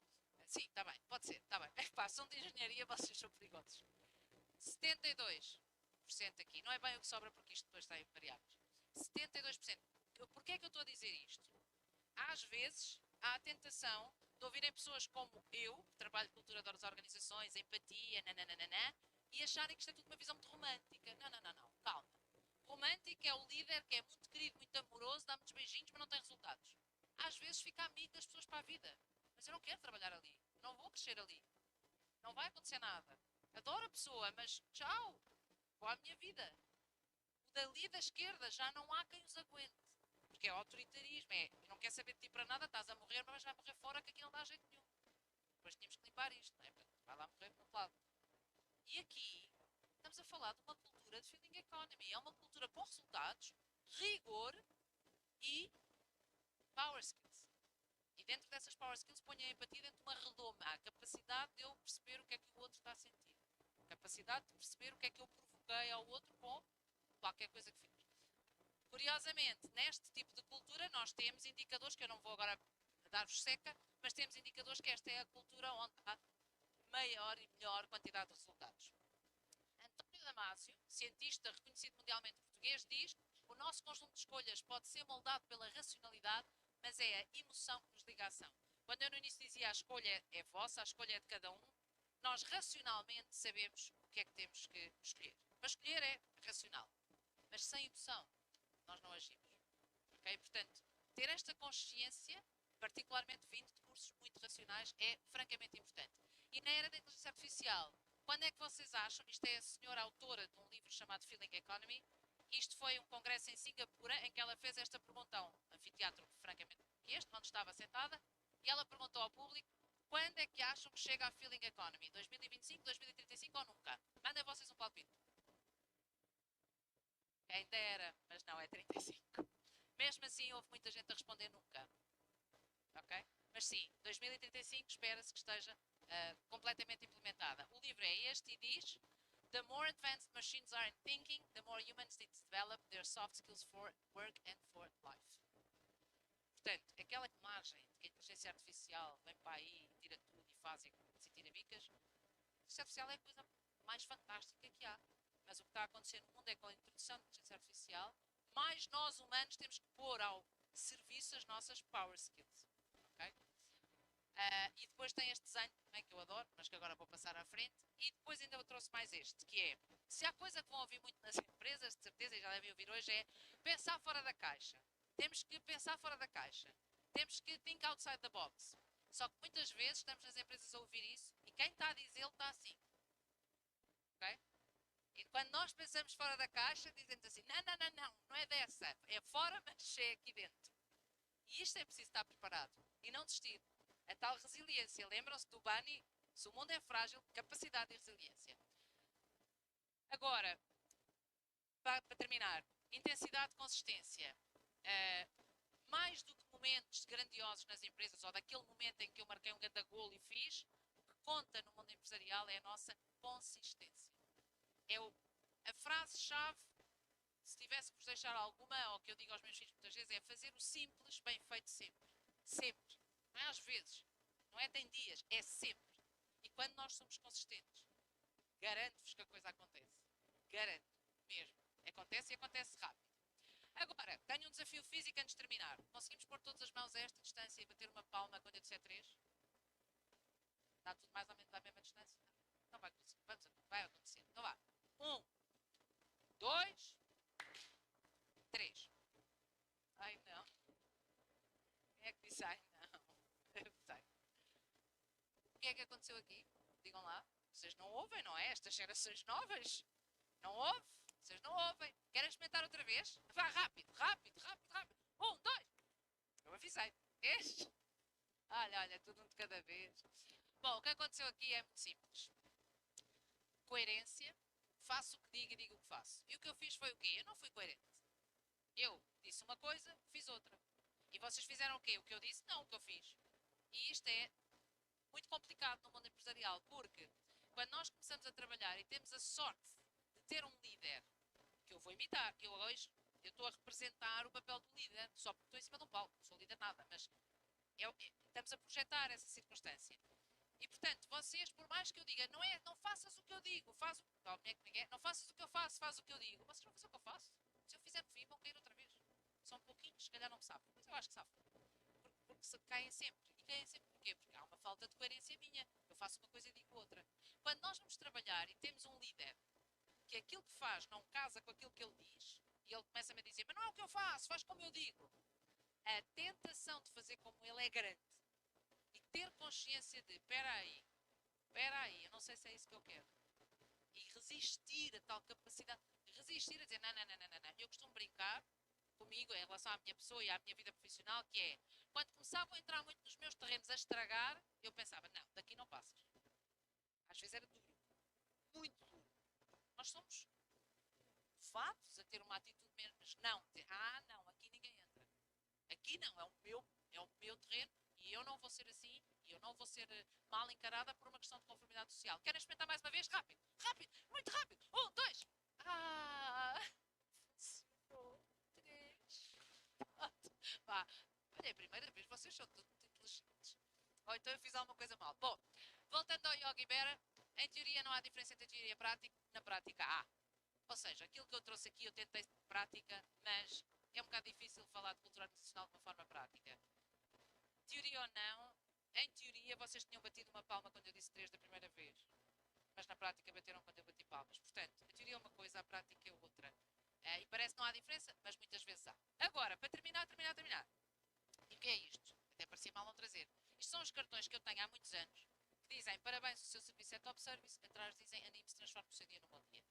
E que mandei fazer há muitos anos também, porque me apercebi às vezes que cruzava com pessoas, independentemente de ser no café ou na autoestrada ou numa empresa, que eram realmente diferentes e que faziam a diferença no meu dia. E eu pensava, toda a gente reclama e raramente se elogia. Então fiz isto para distribuir e de vez em quando. E trouxe cartões. Antes de mais, deixem-me só dizer uma coisa. Está aqui Carla Dias e eu não disse no início que eu não tinha visto. Se vocês forem ao Google, terem Carla Dias, está cheio de miúdas descascadas em biquíni, tudo, mas nenhuma sou eu, está bem? Se quiserem ir conhecer o meu trabalho, tem que pôr Carla Carvalho Dias. 3 nomes. Aí, 2 páginas só para mim, e redes sociais a mesma coisa, mas só vi agora. Bom, voltando ao cartão. Normalmente, no fim de um evento destes, eu entrego um cartão simbolicamente. Porque já estou em cima da hora, eu vou entregar simbolicamente ao Rodrigo, mas também a toda a organização aqui das jornadas, não é? Jornadas. Eu vinha no caminho e comentei já com mais do que uma pessoa. Para já, parabéns por a iniciativa, pela forma muito determinada como eu percebi que vinha cá, não é? E acreditem que às vezes eu quero muito ir e eu não consigo, mas consegui. E depois também pelo profissionalismo que vocês colocaram nisto tudo. E que eu percebi quando pediste o vídeo, percebi quando pediste o vídeo com alta definição, percebi quando ele se vira e diz-me, já enviei para o nosso marketing. Eu, uou! Quero trabalhar com eles. Portanto, este simbolicamente é teu. Eu não sei se vocês gostavam ou não de ter um cartão destes, mas se gostavam, eu trago sempre muito stock. Está aqui, tá? E tenho todo o gosto em distribuir-vos 1 ou 2, ou levem mais se quiserem entregar a alguém. E no limite, se Se não gostarem, deem um inimigo, que dá sempre jeito. Mas no limite, virem-no ao contrário. E quando forem trabalhar, com uma atitude sorridente, ágil e de bora lá a gente faz. Se esquecerem disso, virem o cartão ao contrário, está bem? Olham para ali, se for preciso, mandam-me uma mensagem no Instagram ou no LinkedIn, mandam-vos assim uma injeção de vai lá que isso vai, não dou nada, não é? Mas pronto, mas segura a caixinha. E agora, um wrap-up rápido. Vocês já devem estar a ouvir música, e agora que a música entra muito baixinha. Já. Agora vamos terminar. São 30 segundos. 20. Eu sempre termino com música às apresentações. Sempre, sempre, sempre. Porque a música é não só a ideia atual, também mais, a gente combina por sinais assim mais baixinho, mas vai disparar para atual. Podes para menos. Baixa mesmo. Baixa. Pronto, desculpem lá que isto tem que ser assim uma combinação. Então, a música tem tudo a ver com. A música quando é boa é terapêutica, a música quando é má faz dor de cabeça. E a música, eu defendo que todos nós transportamos connosco umas colunas virtuais, damos música. E quando nós servimos bem, a empresa, enfim, o que for, a nossa música é boa. Quando nós servimos mal, a nossa música é má. E portanto, que melhor paralelo é que há do que a música para dizer assim, qual é a música que eu dou? Se ela for boa, é terapêutica e mais. Quando a música que eu dou é boa, toda a gente acaba no fim de braços a dizer só mais uma no concerto, não é? Portanto, se eu for para uma empresa e tocar boa música com a minha atitude, acreditem que vão querer repetir. Então, no mundo empresarial atual, como encaixar? Há um novo software, é preciso atualizar. A diferença dos lápis é a mão que nos segura e lembrem-se que as pessoas certas, sim, podes pôr um bocadinho mais alto, são o nosso ativo mais importante, não as pessoas só.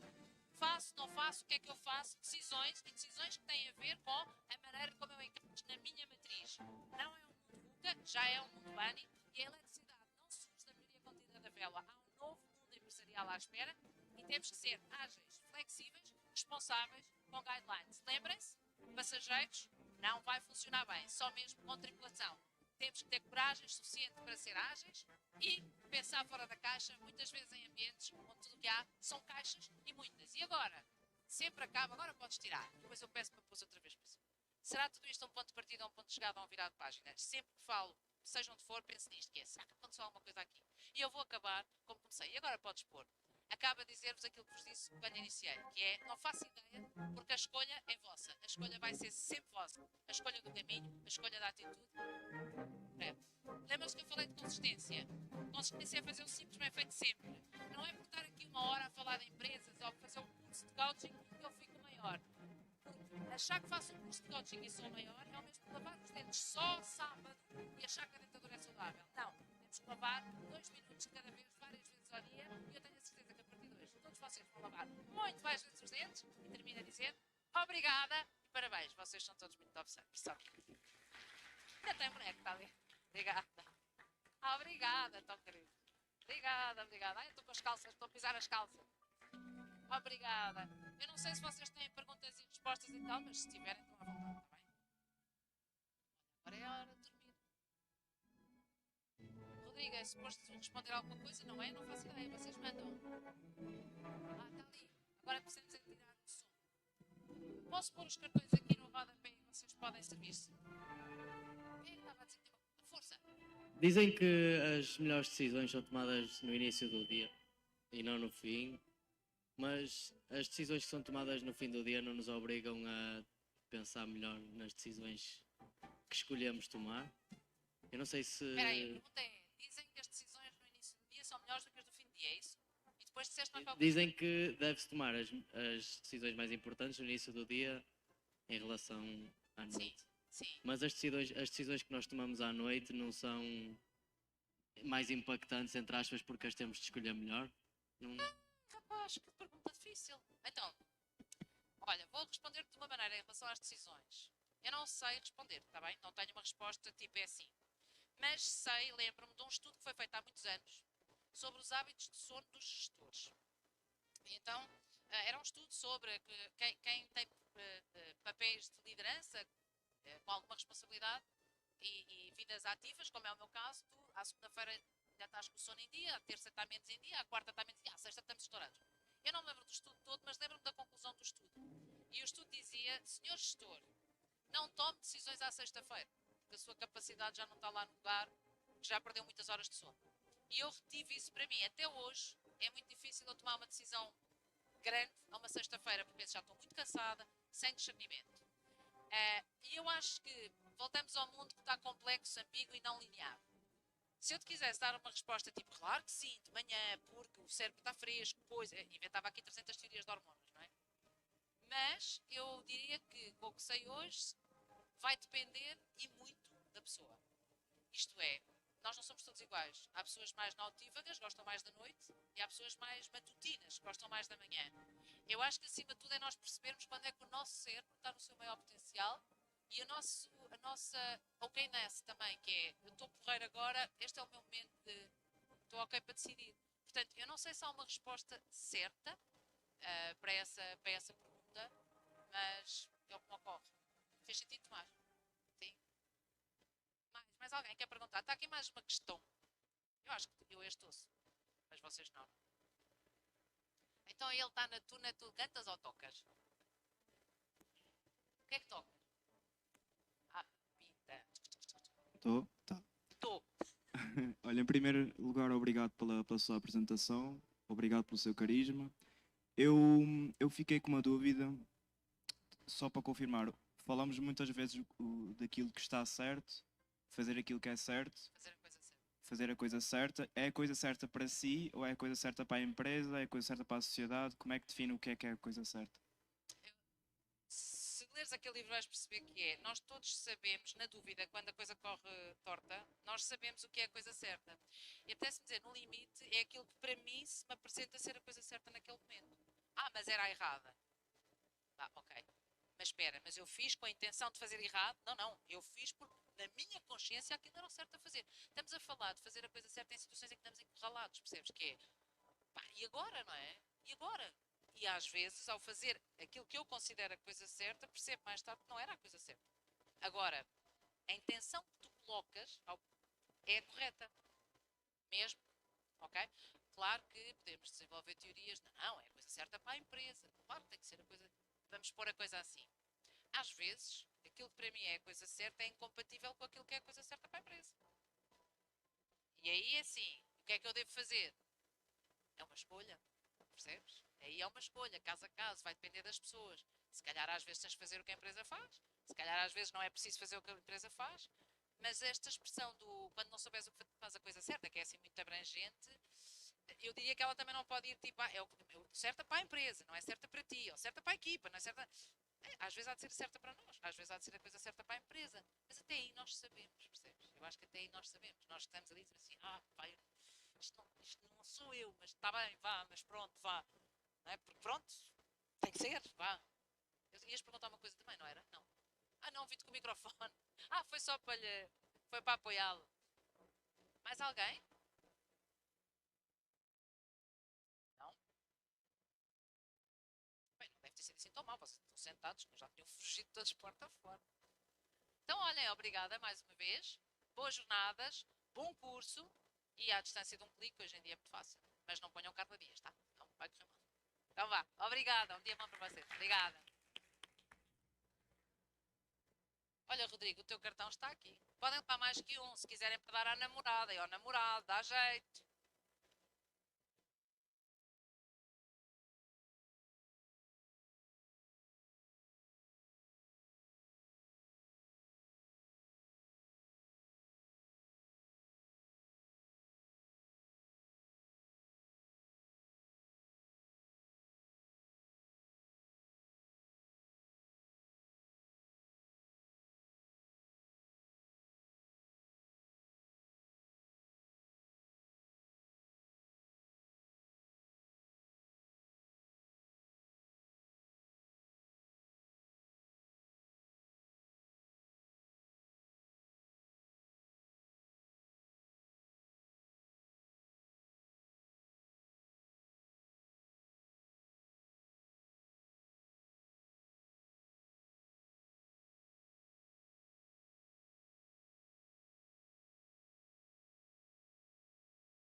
and I work in talent acquisition, so tech talent acquisition. So basically, I'm the guy who interviews people to join the brand, and very summed up, that's what we do. It's a little bit more complex than that, but that's a good sum up.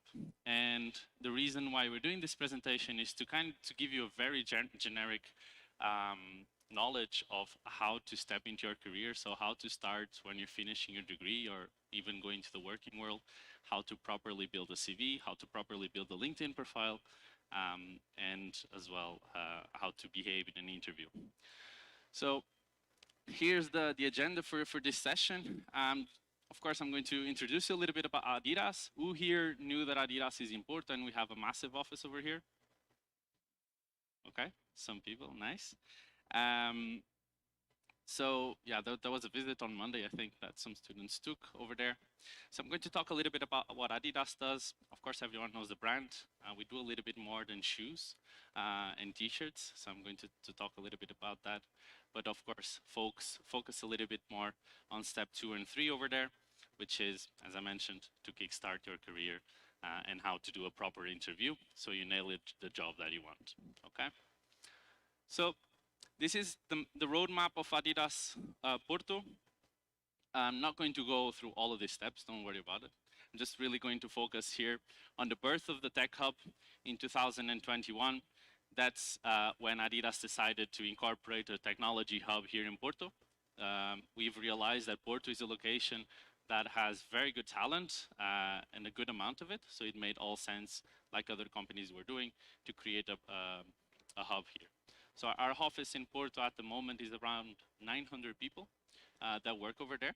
The Tech Hub is incorporated into that center. It's a little bit smaller, but it is growing in size. So now in 2023, we are actually expanding. So we are planning to hire, a couple of hundred people. So perhaps some of you will join in the future, in the next year or in the next couple of years. It would be nice to have talents from ISEP there as well. So a little bit about Adidas Porto.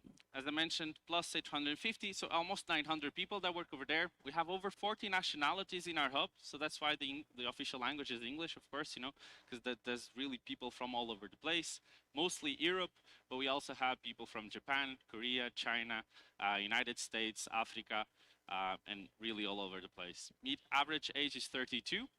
We hope to reduce this average by bringing young talents and junior people in there. So we are really trying to decrease this average and hire more junior talent like yourselves.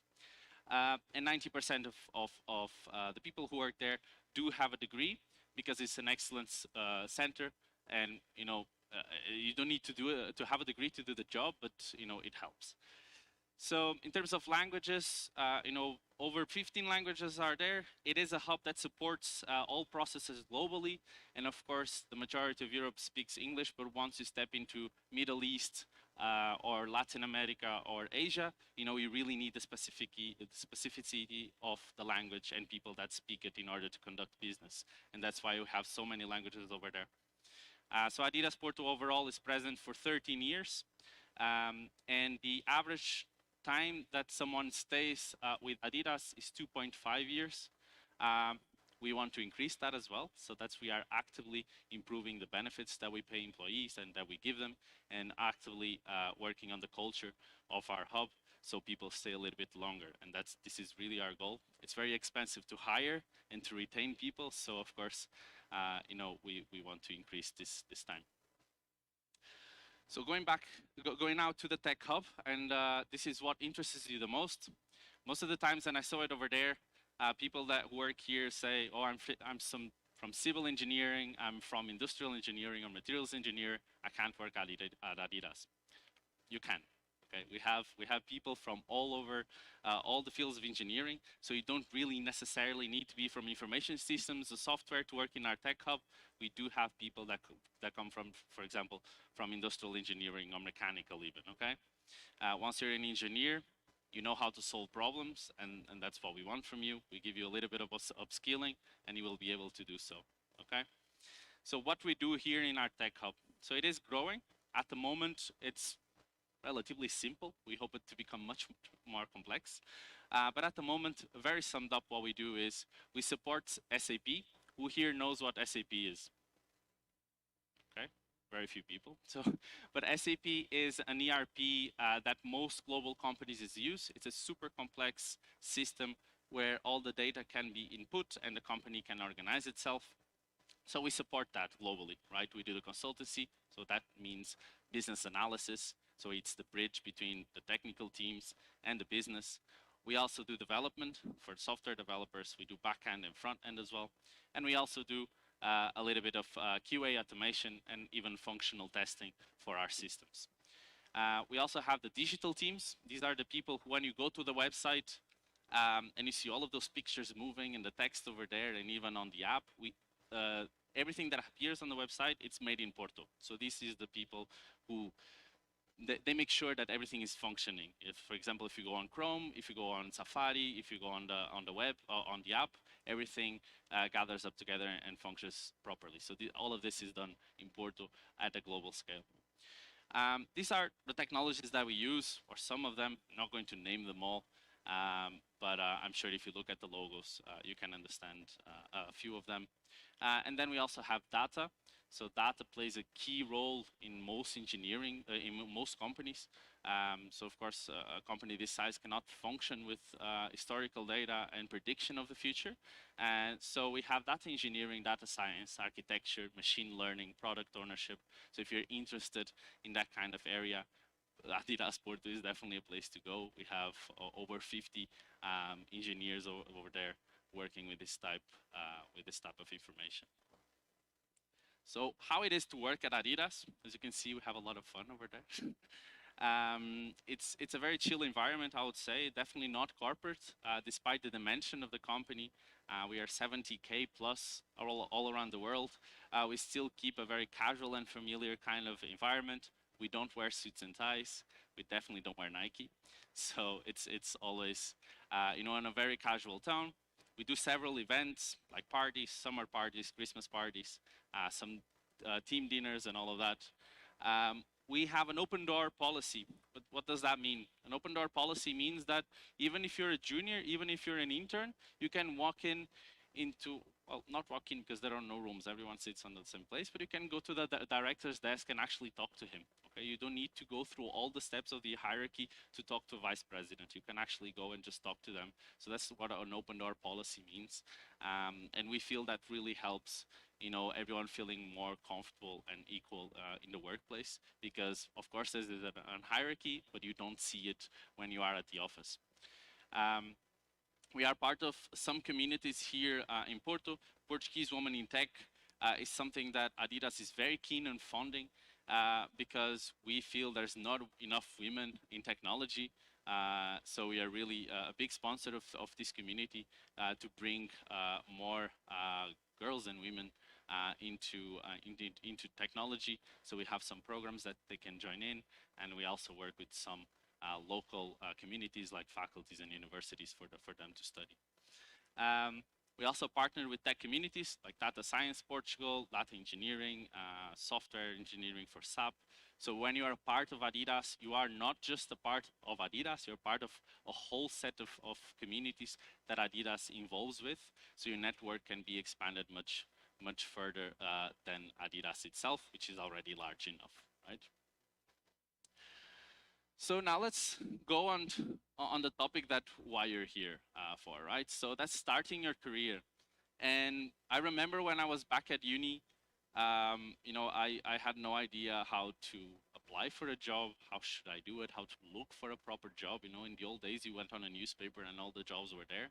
Now it's a little bit different from that. There are no physical CVs anymore, right? No one actually hands a printed CV anymore. So the world has changed and we have to follow with it, right? So that's why I'm here to teach you how to do this. So the first step is, right, you studied in the field of engineering, because you are ISEP, and you're almost at the finish line. Basically, what you need to do within your area, I'm pretty sure there are a lot of ramifications, right? That there's something that you can choose from your area, because normally a course, it's very generic. So you should choose what you want to do. So for example, if you studied information systems, you should narrow it down to an area of information systems. And this can be ERP development, it can be front end, it can be back end, it can be full stack even, or it can be, for example, data engineering. So you should really narrow it down to an area that you're most interested in and really pursue that area, 1 or 2 or 3, but I wouldn't recommend that you keep it very broad because companies don't like that. Companies don't like people that are just going there to try it out, okay? We want you to come in and actually devote to your job. And then step 3, once you know the area that you want to work in and what you want to do, you need to check what companies hire in that area, right? Not every company hires in all areas. I don't think there's one that does, right? So for example, if you want to be a lab scientist, you're not going to apply for Adidas, right? That's I think, obvious. So you should know how to check what companies hire for your areas. So that's what we're going to see here. Also, you need to recognize what's important for you in a company, right? And for your career as well. Some people just worry about the money, which is fair enough. But some people want to work in a good culture. Some people want fast development. Some people want a more stable company. So that's why there's so many different companies. You have a startup and you have a big corporation like Adidas. It's completely different from working in one or the other. In a startup, you move really fast. In Adidas or or Bosch or Continental, any big company, it might take a little bit more time because it's such a big company, right? It's much more complex. So you should see what is important for you, what do you want. So there's really 4 things that you need to figure it out. Company culture. You want a more formal company, like a consultancy, for example, I don't know, maybe a Deloitte, PwC, or KPMG. So you want suit and tie company, or do you want a very Google-ish, Microsoft, Amazon type of company, right? So you need to figure that out. What suits you best? None is better than the other. It's just some people suit better to one or the other, right? So type of mentorship. Normally when you go to consultancy, you don't really have a lot of mentorship, right? So they just put you in the client and learn by yourself, do it your own, and that's pretty much it. It's a very good school. You learn a lot very fast. However, it is stressful, believe me. I started in consultancy. It is very stressful, but I did learn a lot. If you go to end client, for example, Adidas or any company doesn't provide services to other companies, the learn curve is a little bit more slow because you are at the end client. There's not so much pressure to deliver because your time costs money, but not as much money to the company, right? And your development is just different. Okay, so you need to figure out what kind of mentorship you want as well. The project that you'll be working on. Normally as a junior, you will be, in a boat of all hands on deck. You'll be doing everything to learn a little bit about everything, right? So, but during the interviews, you can ask what's the type of project that you want to go into, that you are going into. So you should ask about the project, okay? So for example, if you become a data engineer, there's a multitude of things that you can do as a data engineer. And if you really want, for example, to work on extraction of data, then you should ask if the project is for extraction of data, because it might be for loading, which is completely a different thing, right? And you might not want to work on that. It is completely okay to ask during the interview process what the project is, and you should actually. It shows interests, and it just makes sure that you will like it once you join, okay? And then compensation and benefits you will get. Some people are okay not making a lot of money. Some people want to make a lot of money. Some people want health insurance, a good one. Some people want a car. So it really goes down to what you want, okay? More often than not, big companies have set benefit plans, so they don't really negotiate these kind of things, okay? It is a set for all employees, and that's what it is. So you just need to figure out if that's acceptable for you or not, and then take it with it. Don't do the mistake of accepting a job that you're not happy with the compensation and then leave after 3 months. It's not good for you. It's not good for the company. I mean, it's not good for anyone, okay? So just make sure that you really narrow down how much you want to make and what kind of benefits you want to make. There's a big difference in Portugal from gross salary and net salary. Taxes in Portugal are very high. I don't know if you are aware of that. So I really recommend before going or even applying for any job that you look down how much taxes you will pay for your desired net amount. Okay, if you go on Google and just write Portuguese tax calculator, you'll be able to put a gross amount, like for example 20K a year, and then it will give you how much net amount. Net amount is the money in your bank. Okay, that's how much you get on your bank. So you should know how much money you should be making. Okay, just don't go on gross salaries. Always check what type of taxes you will pay. That's super important, especially in a country like Portugal, where there is a multitude of taxes. Okay. So how to find companies? I mean, there's many ways of doing this, right? Word to mouth, a newspaper, TV, even YouTube and Google, you can look for it. I think the easiest way to find companies in your area is LinkedIn. Because every company, any good enough company is in LinkedIn nowadays. I don't think there is any that it isn't. And it's super easy. Basically, you open LinkedIn, you click that little circle over there, that takes you all jobs available. Normally automatically brings you to your area, but you can write Porto, Portugal in this case, or if you want remote, you just write remote. You can write European Union, worldwide, whatever you want to go. And then you look for the type of job. For example, here I wrote QA, so it's quality assurance, and a whole, all the companies that are hiring for this area showed up, okay? If you're starting your career, if you're junior, you can even write junior QA, okay? And only junior positions will show up, because when companies set the jobs that go on LinkedIn, we have to select the degree of seniority that goes into the job post. So if you write junior, even though it's not on the title, it will show for you to you because it's on the preference. Okay. So this is definitely the easiest way to do it. There's more ways. There's no correct and wrong way to do it. I would recommend that you do it this way. Then prepare your LinkedIn, your CV. I mean, I think I've seen thousands and thousands of CVs. I'm a recruiter, so that, you know, like every day I see many of them. I've been working for 5 or 6 years, so I've seen many. I've seen very good CVs that even today I remember them. I don't really remember the person, but I remember the CV.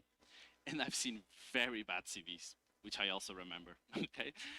So you should have a good CV, you should have a good LinkedIn profile, because even though you can be the top of your class, you can be the best of your course, the best of the university, but if you have a really bad CV, you're not going to get hired. Because I don't know that. I don't know that you're that good, right? So you need to show it with your CV.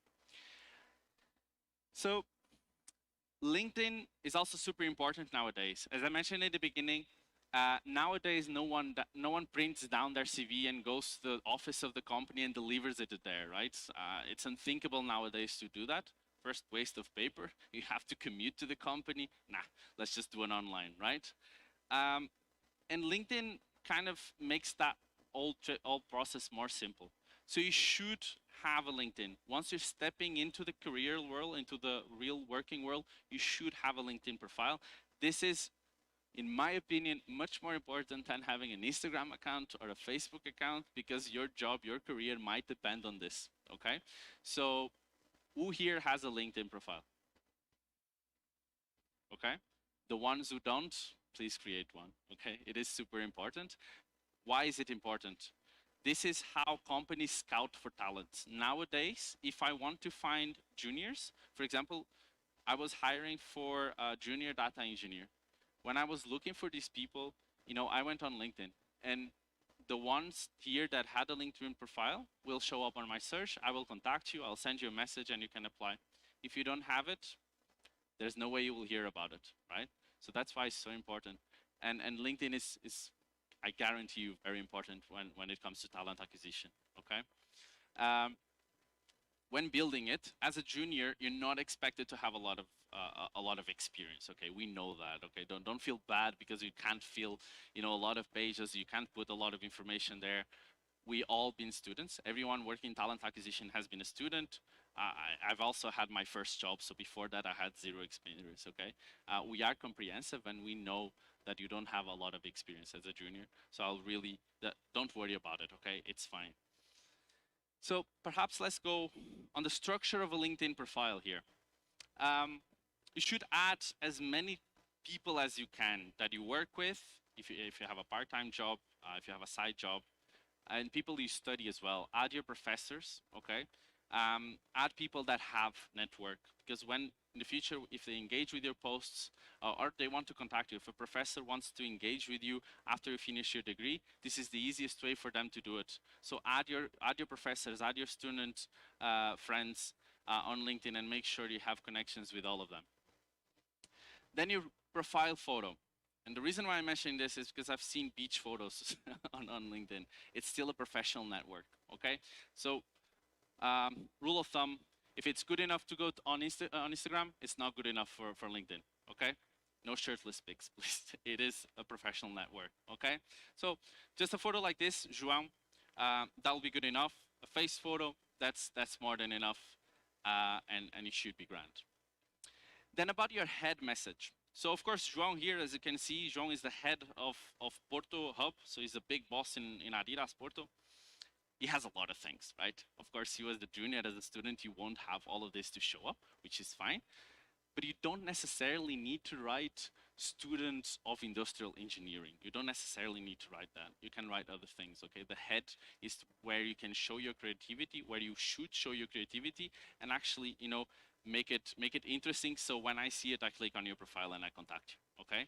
The head is where you can use your creativity to expand as much as possible. So here is if you work, okay? Some of you might have jobs already. Make sure that you have your current company over there. It is important because LinkedIn doesn't update it automatically. When you put that you are working in a place, it will not update the head automatically. So just make sure that you update it over there. And the same goes for education, okay? So for example, João has studied at ISEP, which is convenient because we're here. So he had to go there and manually put it. Make sure you do it as well, okay? So about the head of your profile, so over there, the image, you should, make it pretty, okay? Everyone is enticed by pretty profiles. Everyone says, okay, you shouldn't count by design. You shouldn't hire someone because you shouldn't call them for interview because of the design of their profile or their CV. It still counts. Talent acquisition is human as well, okay? We like to see nice things. So you should add a head over there. Doesn't necessarily need to be about your company, about the faculty that you're in. It can be something completely different related to you, but that kind of transmits what you do, what you're interested in, and all of that. So on the about page, and this is the difficult part. I always talk about, for example, not nowadays, or even nowadays, when you're setting a dating profile on Tinder, there's always the part where you write about yourself. It's difficult, isn't it? You never know what to say about yourself. And LinkedIn is no different. I know it's difficult, especially if you're a junior, you don't have a lot to tell, right? So it depends on the market that you are. For example, in Europe, it's very common to have around one profile, one paragraph of information over there. Just keep it short, straight to the point. For example, if you go to Brazil or Latin America, they have whole pages about the description. So it really depends on the market that you are. Because you're in Portugal and most likely applying for companies in Portugal or European Union, I would recommend that you keep it short to one paragraph about yourself. Do it in English, okay? The reason being is, even if you want to be hired in Portugal, a lot of the companies here nowadays have their talent acquisition abroad or in Portugal, but the recruiters might not speak Portuguese, okay? In my team, I have people that hire Portuguese people and they don't speak Portuguese, they only speak English. So I would really recommend that your profile is written in English. You can add several languages to it, but if you don't want to go through all that trouble, I would recommend that you do it in English and not just in Portuguese at least, okay? So then your experience. Your experience is probably the most important part of your LinkedIn profile as of your CV. This is my experience, by the way. So you should put the title of what you're doing over there, but you should also put a description over there, right? You should use bullet points. That's the easiest way to read, and keep it short. Really make it about the most important things that you do at your job, okay? If I read this section over here, that is super long, I'm not going to read it, okay? No one has time for that. A recruiter takes around 7 seconds per CV. So you really need to catch their eye with bullet points, okay? Make it as short as possible. That still makes sense, of course, but keep it straight to the point.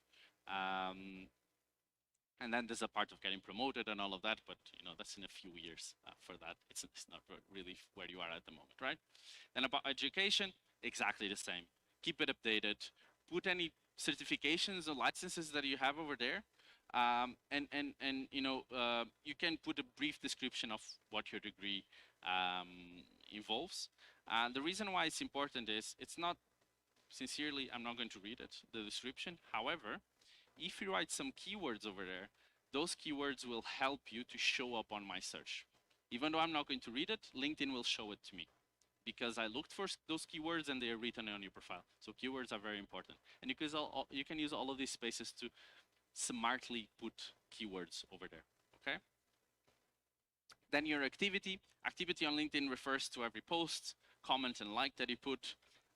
Once you're finishing your degree and you're thinking, okay, next summer or at the end of next summer, I want to start, you know, joining a company, you should start being a little bit more active on LinkedIn. Maybe put some posts about activities that are done at your faculty. You know, always on a professional tone.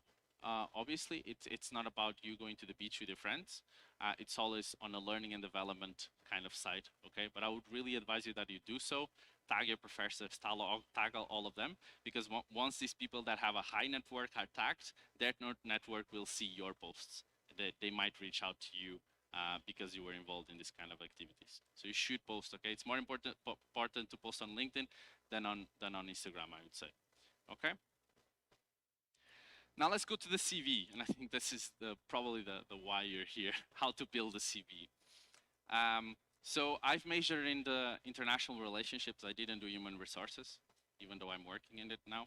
And at the end of my degree, I had absolutely no idea how to do a CV.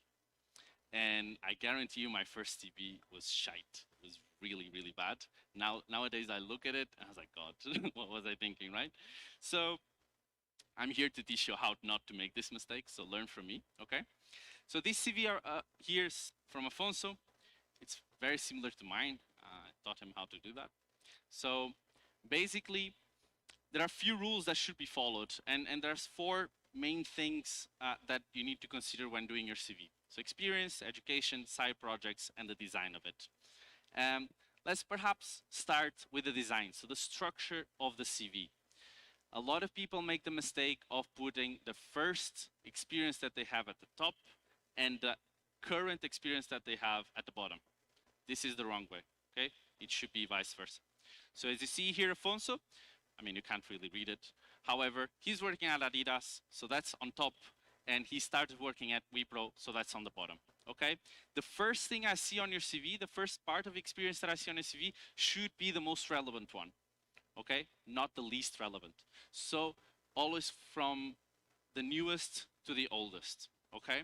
Education at the bottom, this is relative. You're just starting your career, so education might be more relevant than if you have a job at the restaurant, for example, right? So then, if that's the case, education can go first. However, in 2 or 3 years, once you have already some work experience, education should be at the bottom. Work experience is way more important than education. And that's why always the most relevant information at the top of the CV. Include the languages that you speak. That's super important, okay? If your CV is in Portuguese or is in English, doesn't matter. Include the languages that you speak over there. And when it comes to the position that you're going to write, what you're doing at the moment, so always the title, the company that you're working for, the location where you're working. If it is remotely, just write remote. That's fine, no problem. And the dates. Dates are important. This is how I'm going to see how many years of experience you have. Hiring someone with 10 months of experience is very different from hiring someone with 5 years of experience. So dates are important. And on the dates, you don't need to narrow it down to the day that you started over there. That's not needed. But the month is important. The month and the year. Why is it so important? Imagine that I started a job in December 2022 and I finished in January 2023. I've been there for what? A month and a half. However, if I just put the years, it will look that I've been there for an entire year. And once you go in an interview and this is questioned, it's not going to look good. So months are important, okay? And then how to describe your position. It pretty much is the same as your LinkedIn, okay? Bullet points, keep it simple. If you are an engineer that deals with certain specific tools, do write them down, okay? This is, for example, a structure that I find nice. It's not mandatory, okay? But do mention the tools that you have next to the position, that the tools that you've used and the tools that you can use, okay? So that is important. And also achievements. In any job, most likely you will be part of some communities within the company. If it's a big enough company, if you're part of, I don't know, if you're part of the sports group or whatever, and if you've done some kind of events and activities, you could put those achievements on your CV as well. Those are valued. Why? If I have to choose between an engineer who just does his job, finishes and closes the laptop and goes home, or if I can choose an engineer that does his job, but also is involved in creating a community, who do you think I'm going to choose? Yeah, the second one. So it's important to be involved.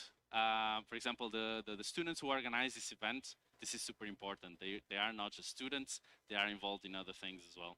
So in the working world, it's exactly the same. Nowadays, it's not good enough to just do your job. You need to do a little bit more than that, or else you're going to just be average. And you don't want to be average because you want to make good money, right? Does that make sense? Cool, fantastic. So, design, going a little bit back on that. Should be clean, okay?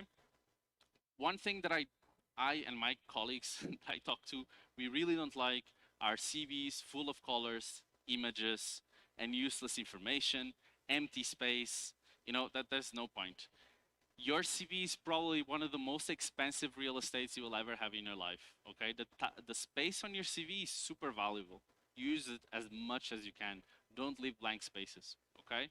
There's no point in having a 2-3 pages CV if on this side of the page it's an empty column because at the top you had something written and the information on this side. Okay, there's no point in that. You're lengthening your CV for nothing. Just make sure that all the blank space on your CV is filled up. Okay, think about it. You're paying, I don't know, 50 euros per each square centimeter over there. Okay, just use that as much as you can. Cool. And then how to really kickstart. So you're students, you don't know what to do, you don't want to take a full-time job because you're not ready yet. You can intern, right? Internships are a great way to know how the real world works and to have this experience stepping into it, right? It's very different when you've had 1 or 2 experiences in an internship and then you actually go to work than bluntly go and with no experience. It's kind of a shock. So it's better to do your mistakes and in an internship because there are no consequences to it than learning on a real job.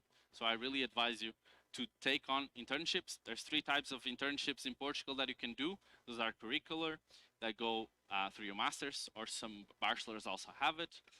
You can do a professional internship that goes through IFP, or you can do summer internships as well. If you probably are on your bachelor's first, second year, maybe a summer internship is a good idea.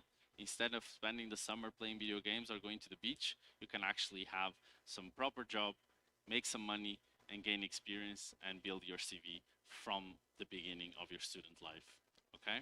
There are many companies that do now this nowadays. Adidas is one of them. We are running our 2nd edition of summer internships, but many other companies are doing it as well. So I highly advise you that somewhere every year between April and May, you start looking for this kind of summer internships and you start applying for them, okay? This is super valid experience. And if I have to hire a junior with no work experience at all, he just came out of college, I have one who has done 1 or 2 summer internships and one who has not done anything, who do you think I'm going to choose? Exactly, right? So do summer internships, they are important, okay? So you've done all of these steps, you've created an amazing CV, amazing LinkedIn, and you've applied for the company that you want. You've got some interviews. So how to do an interview? An interview is just a conversation, okay? So don't be scared of it. So I'm going to teach you the basics of an interview and how you should proceed doing one. So even the best you know, athletes prepare for a game, or do you think that Messi just goes into the field without doing any training or anything?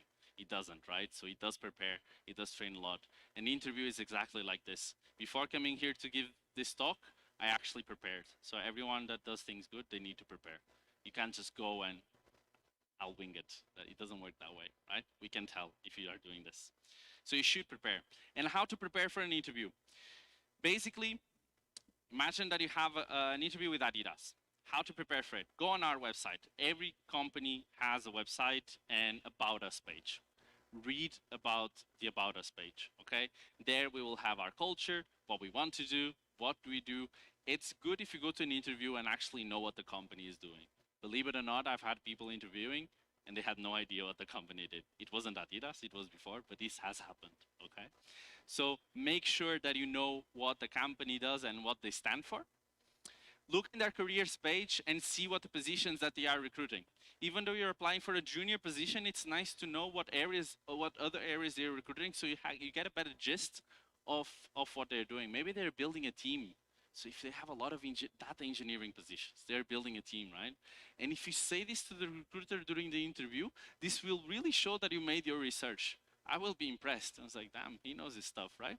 So it's always good to look at the careers page, see what the company is looking for at that location, and you'll get a better gist of what they're doing over there. You must read and read and read the job description, okay? We write the job description, it's not just to be nice, it's actually to inform you what you're going to be doing. Some job descriptions are very generic, I give you that, it is true. But the good ones actually tell you what you're going to do. Okay, so you should write it. You should write what your tasks, you should know what your tasks will be, and you also should know what it requires to do that job. Okay, so for example, when I ask you, why are you the right candidate for Adidas? You tell me, well, because I know Python, I know R, so I'm good for a data science position, and that's what you're looking for. And that's because it was written on the job description. So you should know what the requirements are at the tip of your tongue. You should know how to tell it, okay? And then you can also look on the company's LinkedIn profile to see what they're posting. For example, just a thing that happened last year. Last year we had a Pride event, we had a drag show in the office, and the next interviews in a couple of months that I had, some people told me, yeah, I know, I saw Adidas, you had the drag show, the culture is amazing over there, it's pretty cool over there. So that actually shows they made some research about the events that we do over there, and that is impressive. So an interview is a conversation. I should remember you afterwards. A recruiter normally does, on a busy time, around, I would say, 4 to 5 interviews a day. Okay, and at the end of the week, that's 20 interviews. That's 20 people that we spoke to, and it can even be more, okay?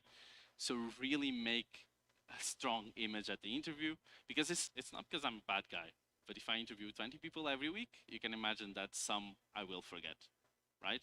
So you should make a strong image in an interview. Don't be afraid to be bold, okay? If a company doesn't want you to be bold, most likely it's not a good company to work for, right? How to behave in an interview. And some companies are very formal, okay? And there's nothing wrong with this. You should, and you don't know how to behave. It's one of the first interviews that you're going to have. You have absolutely no idea. In Portuguese, tratar por tu ou você, né? So you have no idea how to behave in an interview. The easiest way to do it is to replicate the way, the formality of the interviewer. For example, in my interviews, I'm very casual.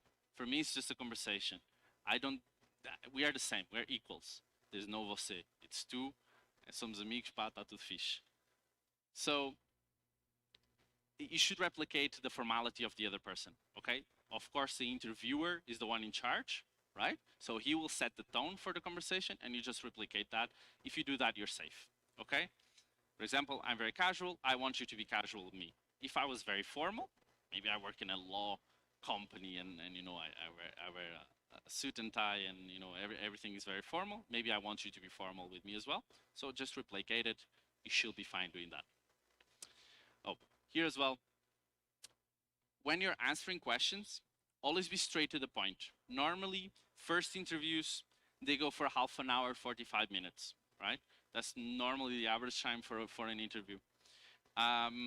So be straight to the point. You want to say as much as you can, but don't complicate it, okay? Don't be super complex. Okay, straight to the point. I did this, this, and this, and this, right? And always give examples to back up what you're saying. So for example, I've migrated an ERP system to the cloud. Okay, great. You and 1,000 people did it. How did you do it? I don't need to ask you that. Once you state this, you should give an example of how you did it and why you did it and all of that, okay? You should be proactive, answering every question. I don't need to ask you why. You should be always telling me why, okay? Always back your statements with past examples. That's super important, okay? So there's a few standard questions that are asked on every interview. Some people are very good at answering them. Some people are not. And these are not technical questions, okay? If you go to a technical position, you most likely will have a technical interview. These are not it. These are general questions which are asked in pretty much every interview of any field that you go into. The first one is, tell me about yourself. Okay, what is tell me about yourself? When I ask you this, I already know your name. I already know what school you went to, and I already know what the jobs you had. Because if you are in an interview, I have access to your CV, so I know all of that, okay? Don't just throw your CV orally to me. There's no point, okay? You might mention where you're from. I wouldn't mention my age, okay? But actually, when I ask you this, what I want to do is what you've done and why did you do it? Why did you go to mechanical engineering? Why did you take that first job, right? Briefly, what did you do there? What you achieved and why do you want to move? So this first question that goes on an interview is a sum up of the whole interview. So you should sum it up and then I will dig in each point that you mentioned, okay? So the tell me about yourself is not about, oh, I have a girlfriend, I'm from Famalicão, and I have a dog. That's not what we want to hear. We want to know I went to international relationships because I love diplomacy and consular e-laws. I love to travel, and then I went to HR because I like to talk to people. This is the right answer, okay? Sorry. What did you do at XYZ? XYZ, I mean any company, right? So if I ask you, for example, you worked at Bosch. I was like, what did you do at Bosch? Oh, I was a software developer. Great, fantastic, good for you. No, I actually want you to expand on that, okay? If I ask you a specific question about a position, you should tell me the most relevant projects that you've had there, what did you do there, and you know, why did you stand out from everyone else? It's okay to romanticize things on an interview, okay? Everyone does it. I'm not saying that you lie, that's not what I'm saying, but you can romanticize things, okay? Everyone does it, so it's fine. And we actually expect you to do it as well. And then when I ask you why you're applying for this role, I've had people with enough boldness to tell me, I just want to make more money. I mean, that's a fairly good reason. I've done that myself as well. I'm not going to say that on an interview though. It's like, that's not the right answer to give, okay? We all want to make more money. Who here wants to make less money? Yeah, exactly, right? So, you know, I know that you want to make more money. That's fine, right? No. Why did you apply for this job? You should tell me, because I really identify with the project that you're doing. I want to develop my technical skills. I've seen that you are working with this tool, and this tool. And for example, at my current company, I don't have the chance to do it. A lot of the times in Adidas, we have people coming to us saying, okay, my money doesn't have the money or the budgets to have machine learning software, and you do, so that's why I want to work at Adidas. That's a very good reason to join a company. That's a very good reason to move jobs, okay? We want you that. We want that because that shows that you're interested and you want to keep developing, right? If you just say, I want more money, it's like, well, you come to Adidas and next month the company offers you more and you move again. That's not what I want to hear, right? So you should always say that you want to develop yourself. That's the right answer for always for this position, okay? And then at the end of any interview, a good recruiter or hiring manager will ask you, do you have any questions? Okay? So they explain you the job, they explain you the project, they explain you the company, and they will ask you, do you have any questions? Anyone here knows how to ask one question at the end of the interview? Or has anyone done it? No? Okay. It's a tough one. Look, you can be very bold and ask what's the salary band for this position right at the first interview. You can do that. Doesn't give a very good impression. If people ask me, I will tell them, okay, because there's no point if I'm not paying what you want. There's no point in you continuing. But I wouldn't advise that you do this right at the first interview. I would wait perhaps a little bit longer into the process because you might seem a little bit cocky if you ask right away the salary, right? So, for example, a very safe question is, how is the team like? You know, who am I going to be reporting to? Where am I going to be reporting to? In a global company, you might be reporting to Russia. You might be reporting to Germany. You never know, right? And these are informations that you can't get by yourself. Never ask information that is on the website, okay? Because then I will think, okay, you could have gone on the website and found it yourself. Why are you asking me this, right? Always ask questions that you cannot find online, like for example, the team structure. For example, if there are any targets, right?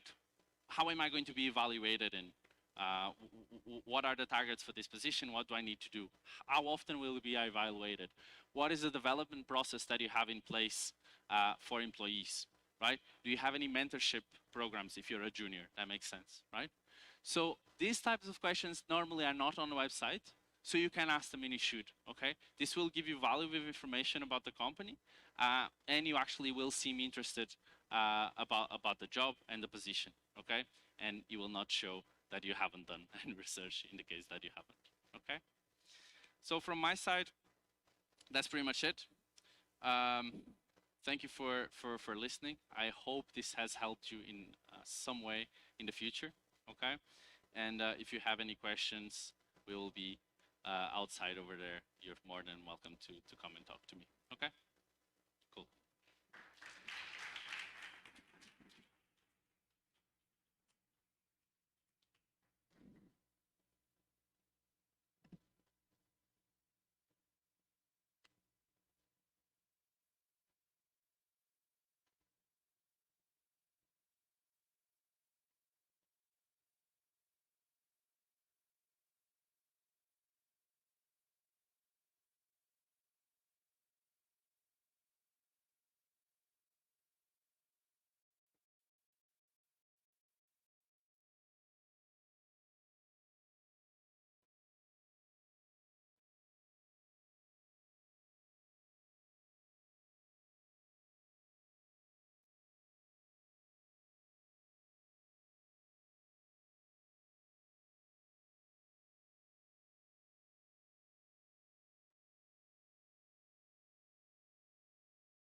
Olha lá, eu vou para a entrada.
Para a última sessão das 8ª Jornadas de Emprego e Engenharia do ISEP, contamos com a mesa redonda sobre o papel de um engenheiro para a construção de uma sociedade moderna e, por parte da Ordem dos Engenheiros Região Norte, chamamos ao palco Engenheiro Bento Aires, Engenheiro Rodrigo Falcão Moreira, Engenheira Nídia de Sá Caetano e Engenheira Teresa Nogueira.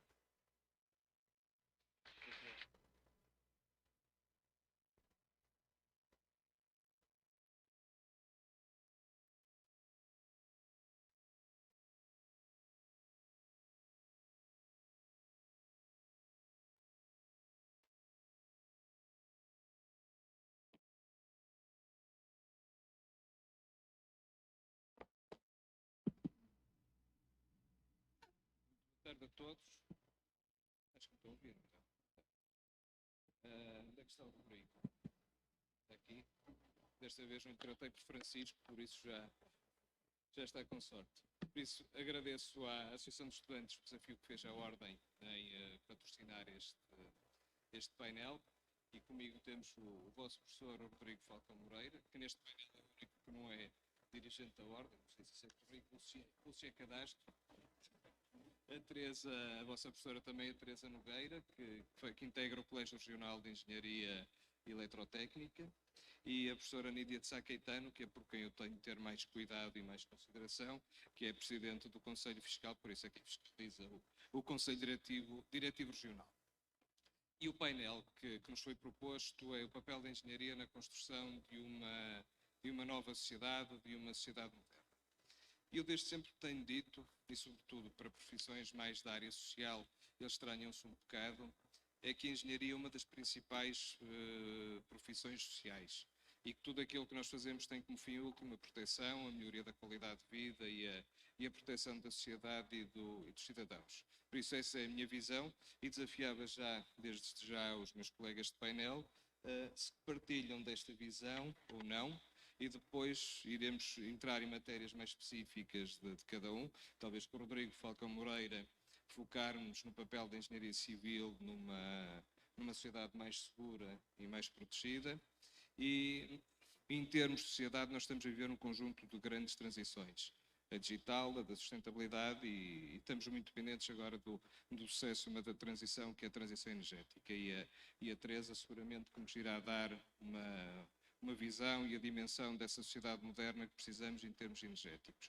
E depois com a Nídia, que para além de ser engenheira química, tem também aqui uma proximidade muito grande ao setor do ambiente e das águas, também percebermos de que forma é que esta nova sustentabilidade encerra dentro de um conceito de sociedade moderna que a engenharia e os engenheiros têm de ser parte ativa nessa construção. Por isso talvez começasse pela Nídia, com a primeira pergunta, de que forma é que os engenheiros podem ser parte ativa na construção desta nova sociedade? Boa tarde a todos, então, também. Muito obrigada pelo convite que me endereçaram. É um gosto estar aqui agora neste papel, em vez de estar a dar aulas, que é sempre uma coisa um bocadinho traumática. Há bocado estávamos a divertir-nos com as maldades que eu vou fazendo. Mas, de facto, indo direta ao assunto, o engenheiro é parte ativa da sociedade. Porque se não for, não está a fazer nada, não é? Nós aprendemos a fazer, aprendemos a ser úteis à sociedade. E é esse o nosso grande papel. É em tudo aquilo que é preciso desenvolver, em todas as atividades, é meter engenharia. Isso é o fundamental. Acho que, para começar, eu não queria usar esse slogan, mas sim, há engenharia em tudo que há.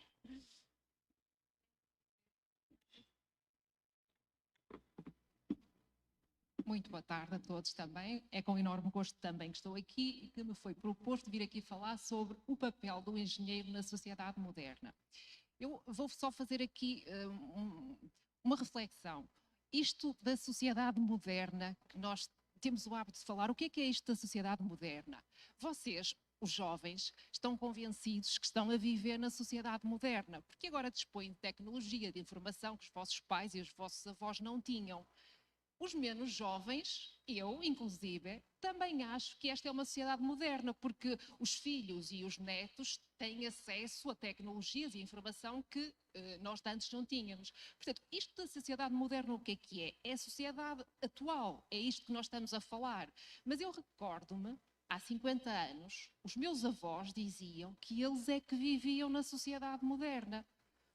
A sociedade moderna, a sociedade atual. Mas então, o que é atual relativamente, concretamente na engenharia? O que é atual agora? O que é que o engenheiro pode contribuir para a sociedade moderna? Se nós estivermos a falar da construção de pontes e autoestradas, onde é que isso é atual? É uma característica que não é da sociedade atual. Se estivermos a falar de aviões e de automóveis, foram invenções que não foram criadas recentemente. Mesmo se estivermos a falar de automação, inteligência artificial, transição energética, digitalização, não se pode dizer que propriamente que sejam achados recentes. O chat GPT, sim, a inteligência artificial, na sua forma mais rudimentar, não é propriamente um achado recente. Então, o que é que a engenharia realmente pode contribuir para a sociedade, não lhe vou chamar moderna, atual? Okay? Na Idade Média, eles achavam que a sociedade deles já era moderna. No Império Romano, eles achavam que a sociedade deles era super moderna.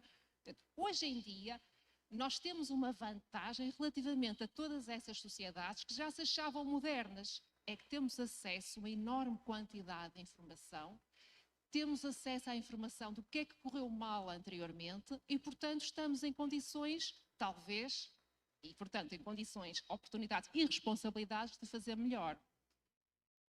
No caso da engenharia, estou a estender muito, Bento, posso mais 2 minutos? Eu também queria lançar aqui 2 questões para o ar. Aquilo que eu vou começar por dizer relativamente ao papel da engenharia na sociedade moderna.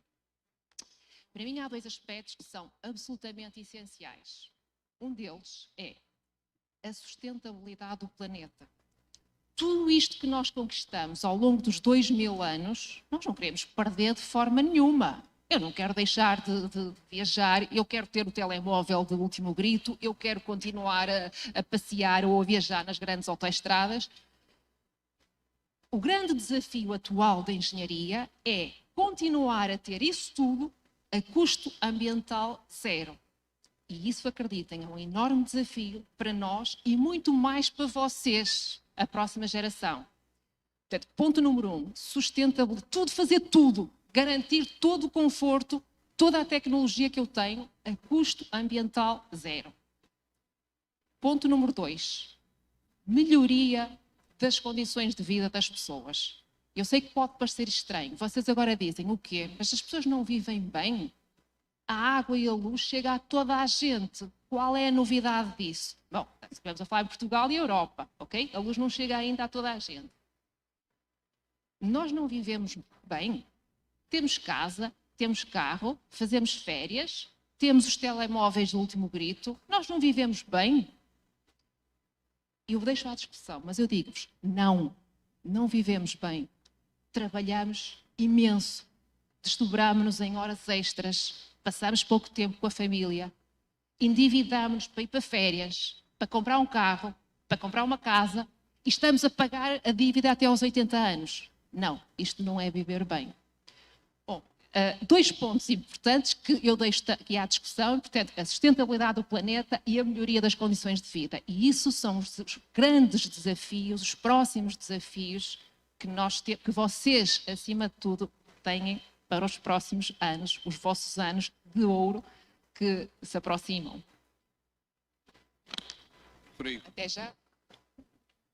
Muito bem, então muito boa tarde a todos. Também é um gosto para mim também estar aqui neste painel a discutir efetivamente então o papel dos engenheiros na sociedade moderna, e agora que a Teresa já roubou grande parte das minhas ideias, inconscientemente, havia muita coisa que eu queria efetivamente referir, mas vou, para além de concordar totalmente com o que a Teresa aqui transmitiu, de facto, na minha perspectiva, o papel dos engenheiros da sociedade moderna, eu diria que é o mesmo papel que foi até aqui, porque se a sociedade é moderna, é porque de facto a engenharia assim a fez. Portanto, desde que o homem é homem, digamos, sempre construiu, sempre procurou melhorar as suas condições de vida e sempre procuramos fazer ciência aplicada. Uma coisa que muitos de vós já ouviram dizer, me ouviram dizer nas aulas, é que existe todo um papel de investigação que nós fazemos e perseguimos determinadas áreas de conhecimento, mas é nossa responsabilidade também, enquanto engenheiros,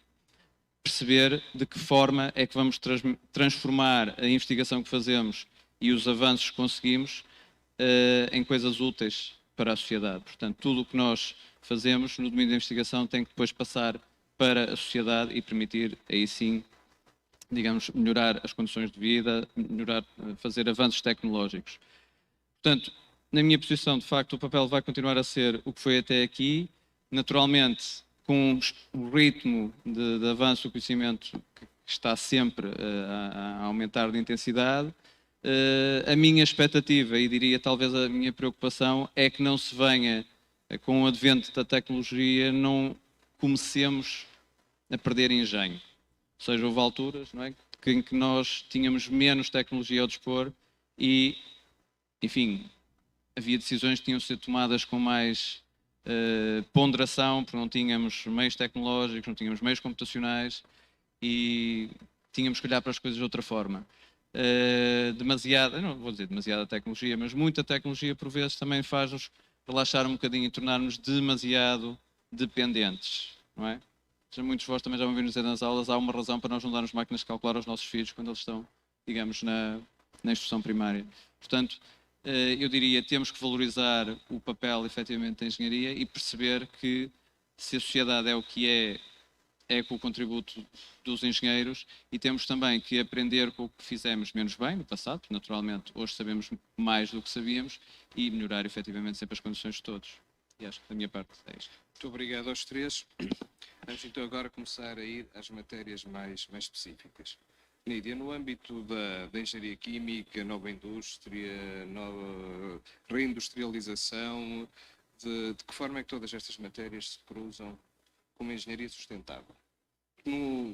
Eu costumo sempre lembrar a definição de sustentabilidade, que é não gastarmos os recursos das gerações futuras, das gerações vindouras. E a engenharia é crucial, e eu tenho dito isso, que não haverá estratégia de sustentabilidade que se consiga dissipar ou dissociar da engenharia e muito menos da descarbonização.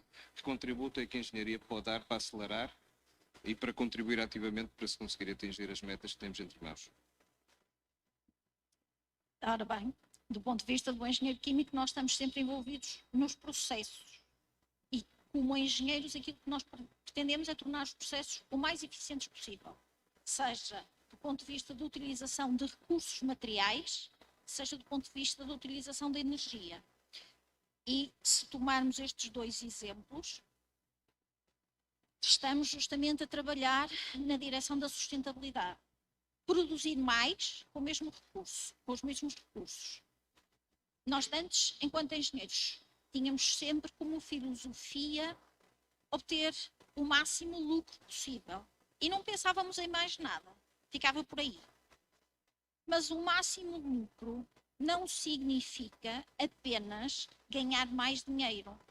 Porque se com o mesmo recurso eu conseguir produzir mais materiais, mais produtos, e gerar menos resíduos, eu estou a ganhar duas vezes. Primeiro, porque estou a produzir mais produtos, estou-me a tornar mais competitivo comparando com outras empresas. E depois, porque os resíduos custam dinheiro. Para gerir resíduos, e isto vai para o ambiente, vai para a engenharia química, e o ambiente deriva também da engenharia química, eu para gerir resíduos convenientemente vou gastar dinheiro, vou precisar de recursos, vou precisar de espaço.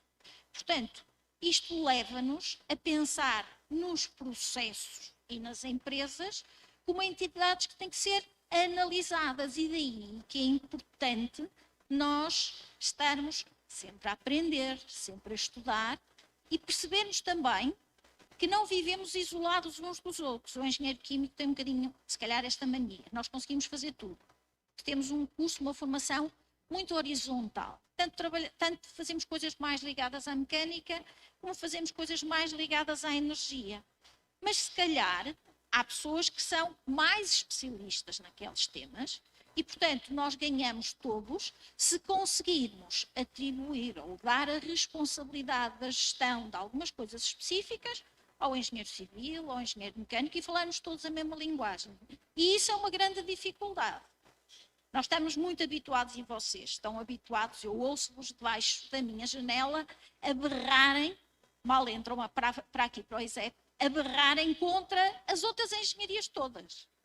E isso só nos fragiliza. Se vocês repararem, a ordem dos médicos, e os médicos só falam em medicina. Os engenheiros dividem-se muito em engenheiros civis, engenheiros mecânicos, engenheiros químicos, e os outros nunca prestam para nada. Eu tenho o defeito, que é visto como defeito, de meter o nariz em todo o lado. Eu dou aulas na mecânica, dou aulas na química. E na mecânica eu falo com os mecânicos e não tenho problema nenhum. E se precisar de alguma coisa de civil, eu vou a civil e vou bater à porta do Rodrigo ou de outro colega qualquer. Porque uma das coisas importantes é nós sabermos quem são as pessoas que são especialistas naquela área e sabermos compreender que aquelas pessoas é que nos podem ajudar. Do ponto de vista do engenheiro químico, um dos desafios grandes que se coloca, e recentemente foi atribuída à concessão da exploração do lítio, por exemplo, é um desafio tremendo por vários aspectos. Desde logo pela exploração em si, que pode ter impactos ambientais. Vai contaminar, pode potencialmente contaminar o solo, a água. Mas é preciso refinar o lítio. Ele não pode ser usado, o minério não pode ser usado tal qual. Portanto, é o engenheiro químico, é o engenheiro de minas que estão aqui metidos. Mas há muitas outras especialidades que vão ter que estar envolvidas nisto.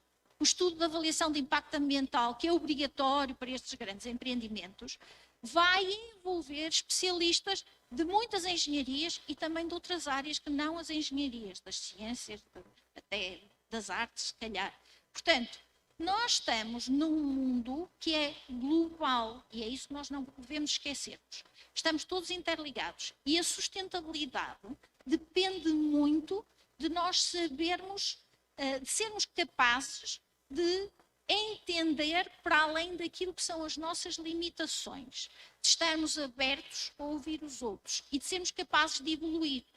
Uma coisa que recentemente, nos últimos anos, se ouve muito falar é na aprendizagem ao longo da vida. E eu, enquanto professora nesta casa, às vezes fico espantada como os meus alunos me dizem: pronto, acabei, vou-me embora, não quero estudar mais, estou farta disto.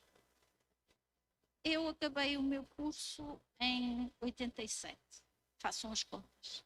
Continuo a estudar todos os dias. E não acho que isso me faça mal, pelo contrário, a curiosidade vai aguçando o engenho. E é isso que nós pretendemos, que vocês vão aguçando o vosso engenho. Naturalmente, que nem todos vão estar ligados aos processos. Ao longo da vossa carreira, vocês vão evoluir, alguns vão mais para a gestão. Mas um bom gestor tem que conhecer o processo. Se não conhecer o processo, vai fazer asneiras muito grandes. E, portanto, essa é uma das mais-valias que vocês, enquanto engenheiros, têm. Na engenharia química, nós estamos em muitas áreas. Desde, como vos falei há pouco, o exemplo do lítio, nos tratamentos de resíduos, nos tratamentos de águas. Nós não conseguimos viver sem água. E a água precisa de ser tratada. O saneamento é fundamental, saúde pública, mas se calhar também há engenheiros químicos e engenheiros de ambiente ligados à saúde. Portanto, a engenharia química é muito transversal, eu diria, nós estamos em todas, se quisermos. Claro que quando vamos trabalhar numa área mais específica, vamos ter que aprender mais, porque a formação que nós temos, que vocês têm, quando saem desta casa ou de outra qualquer, é a formação apenas que vos diz: eu sou capaz de aprender sozinho.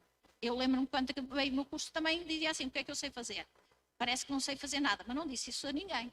Vocês às vezes dizem algo. Não, vocês são capazes de fazer tudo. Só têm que tentar. E, portanto, qualquer engenheiro que saia desta casa tem obrigação de fazer. Uns vão fazer mais facilmente à primeira, outros vão precisar de penar um bocadinho, porque se calhar agora estiveram um bocadinho mais adormecidos. Fizeram o curso, pouco mais. Mas é esse, digamos, o fundamental, é percebermos que, enquanto engenheiros, nós temos que analisar para o nosso processo. Se eu pensar, vou passar já a bola aqui para a Teresa, se eu pensar na energia, também dei aulas na Universidade de Energias Sustentáveis, ainda dou, e portanto a energia também é muito querida. Eu estou a pensar na energia da biomassa porque ela está mais próxima da engenharia química. Produção de carvão a partir de biomassa, produção de biodiesel, produção de bioetanol e de combustíveis avançados. Isso faz parte da vida de um engenheiro químico. São todos? Não, claro, não são todos. Mas se eu pensar na produção da vossa eólica, se calhar estou a pensar em materiais compósitos, onde o engenheiro mecânico tem lugar, mas o engenheiro químico, de certeza, foram os primeiros. E, portanto, nós temos a engenharia de facto em tudo o que há. Temos mais especialidades, menos especialidades, mas o fundamental, aquilo que eu acho a mensagem principal para mim é que estejam abertos à discussão com as outras engenharias e com os outros players, porque só assim é que nós conseguimos ver o problema todo e perceber se conseguimos ou não ser sustentáveis. Se nos fecharmos na nossa concha, nunca vamos ver tudo.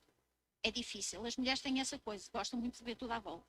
Para os rapazes, normalmente, é mais focado, mais direcionado. Mas há lugar para todos, não é?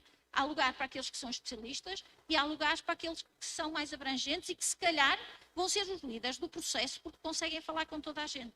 Têm uma linguagem mais próxima de todas e são mais adaptáveis. Mas a engenharia é isto tudo, não é? Portanto, Teresa, ficas com as eólicas. Para começar.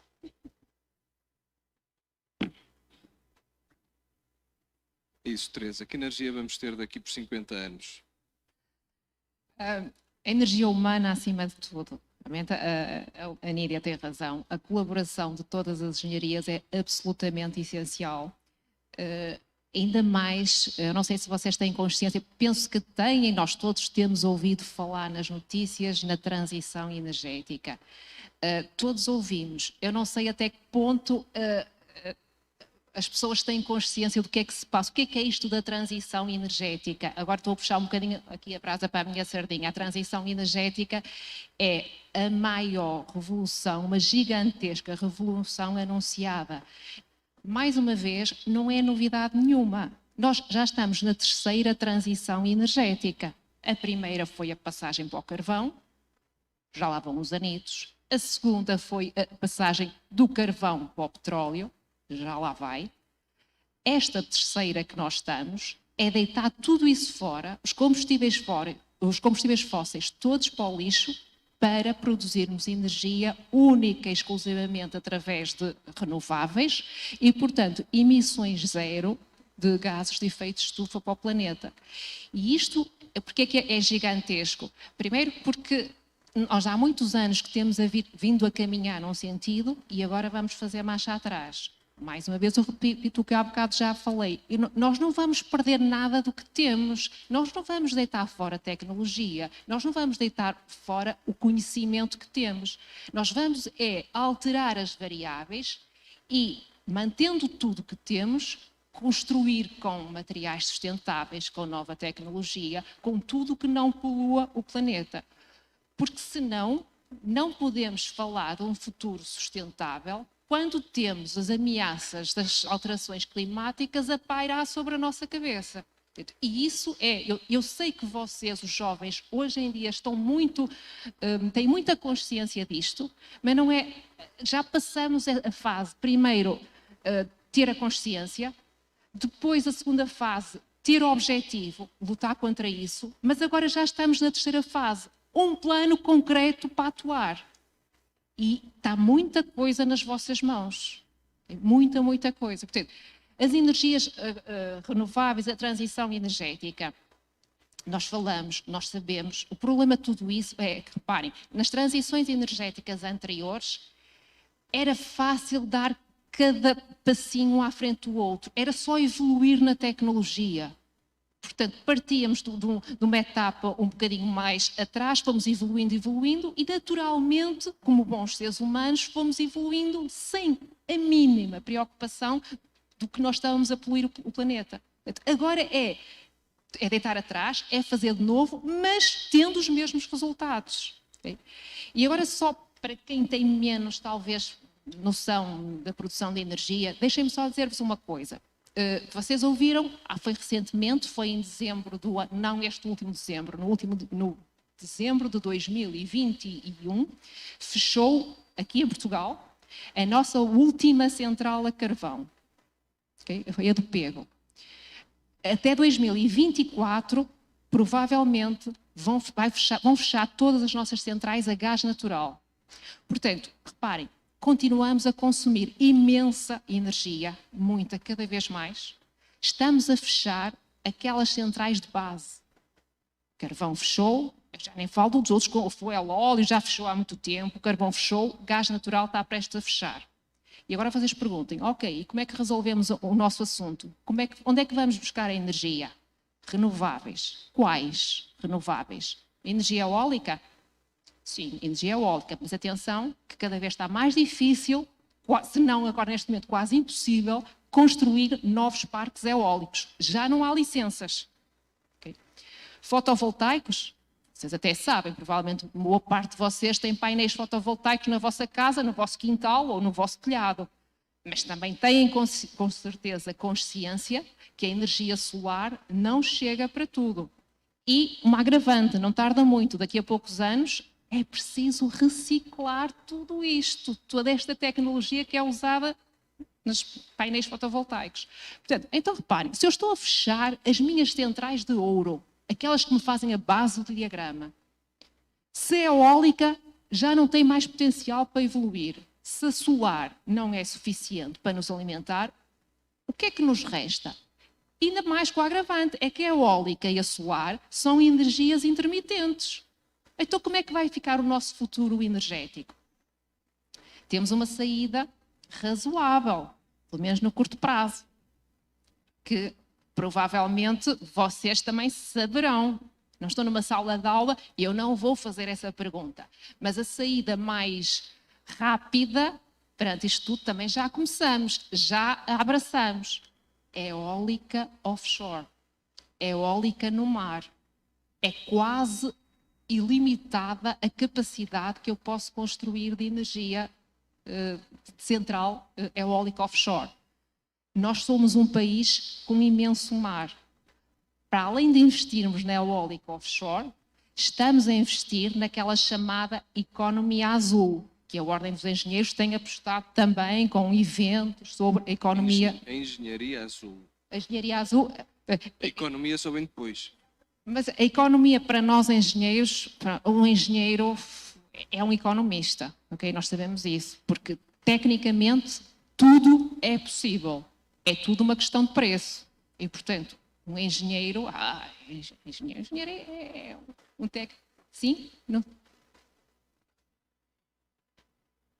Engenharia hídrica.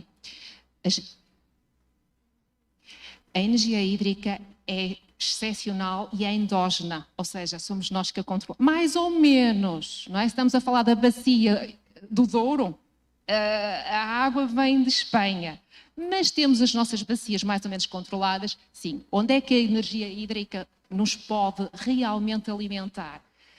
À custa do que nós temos feito recentemente, que é investir em armazenamento.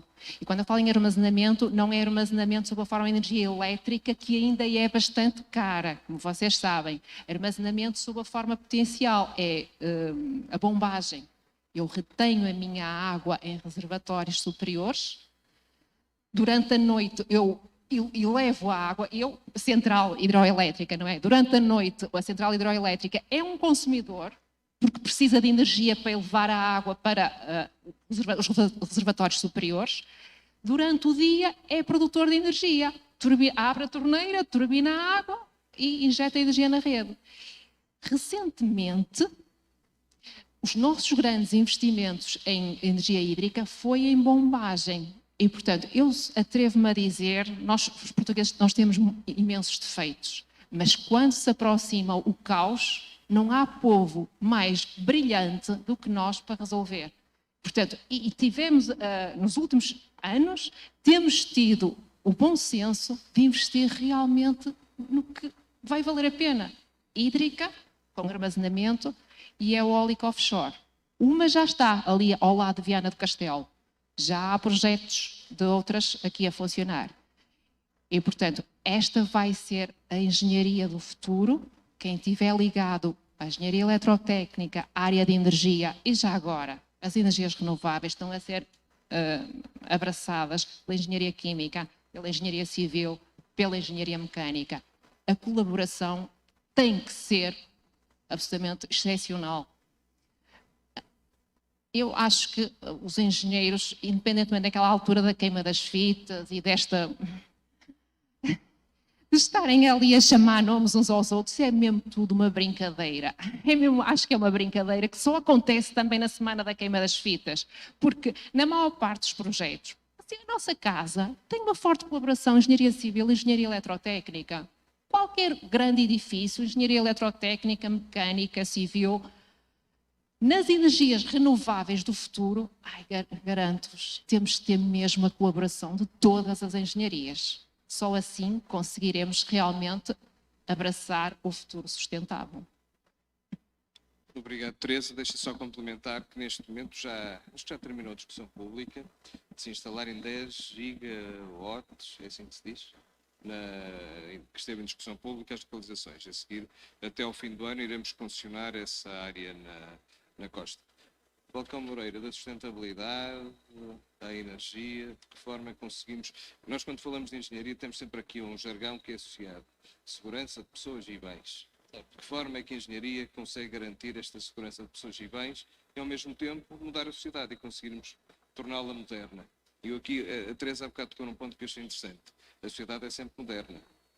Agora, a sociedade que temos é que vamos naturalizá-la e fazer de conta que ela se tornou obsoleta e a engenharia é que lhe dá este dinamismo. Agora a segurança tem de se manter e os engenheiros são garante dessa segurança. Certo, portanto, antes de falar das questões da segurança, e como preâmbulo, só dar aqui e colocar aqui duas noções muito importantes, que é uma, esta questão da transversalidade, portanto, e da conexão entre engenharias, que é uma coisa que, por vezes, aqueles de vós que se especializem muito. Aliás, eu no início de carreira, ainda hoje, tenho muitos colegas que se metem comigo a dizer: epá, tu és o tipo mais vertical que eu conheço. Foi uma licenciatura na opção de estruturas, um mestrado em estruturas, um doutoramento em estruturas. Ok, mas o facto é que, ao longo da carreira que fui desenvolvendo, comecei a perceber-me que especialista, sim, numa determinada área, mas nós temos que... a engenharia de estruturas não é uma coisa completamente... não é uma coisa isolada, tem que conviver com todas as outras.